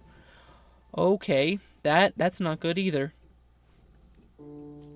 And that is the end of The Operator. Yeah, like I was saying, that's probably one of the best indie games that I've ever played. I really hope this means that they're making a sequel to it. I mean, I feel like they couldn't match the suspense and like the twists that this one had, but I'm sure they could definitely get close to it. This is one of the best games I have ever played. That's really all I can say. That twist, I mean, I had seen that twist before, because I had watched another YouTuber, InSim, play it first, and I remember just being so shocked for that twist. And even though I still remembered it, it still managed to shock me enough. And that's how you know you have a good game. If a game can shock you, even though you know what's coming, that's how you know you have a good game. So I want to say congratulations to everyone who worked on this game. Like I said, probably one of the best indie games I've ever played. And I really hope they continue making games like this. It doesn't matter if they focus on like the same storyline, but this whole feeling of like being on a computer and being able to help solve crimes and like a bigger mystery is just so cool to me. And I feel like there's a lot more they could do with like this format of game. And I hope these people, this company, does a whole lot more with this. I don't remember who made it, but I'll have to check that out when we're done. But after the credits are over, I could probably see who the developers are, but I really hope they continue making games like this. This was definitely one of the best experiences I have ever had in a video game. Yeah, congratulations for them, and like I said, I hope they manage to be able to make more with this game. Oh, somewhere in Paris, France. 7/12/2024, okay. Is it done? No, sir. He's not here. Do you think it's her? Check his computer. It's her, sir. The message says they know. Burn the place. Understood. You better find her before she does. We're done for. Oh dear. Yeah, see, that's why I said I hope they make another one. Let me see if I can... I can't find who made... let me... Give me 1 second. Let me see if I can... Oh, Bureau 81. Okay, that was the company that made this game. Yeah, so I want to say congratulations to everyone on that team. You guys did amazing. And you guys definitely need to do more with this system that you guys got going on here, because it works really well, and the way that you guys do it is amazing. So yeah, that's pretty much all I can say on the game.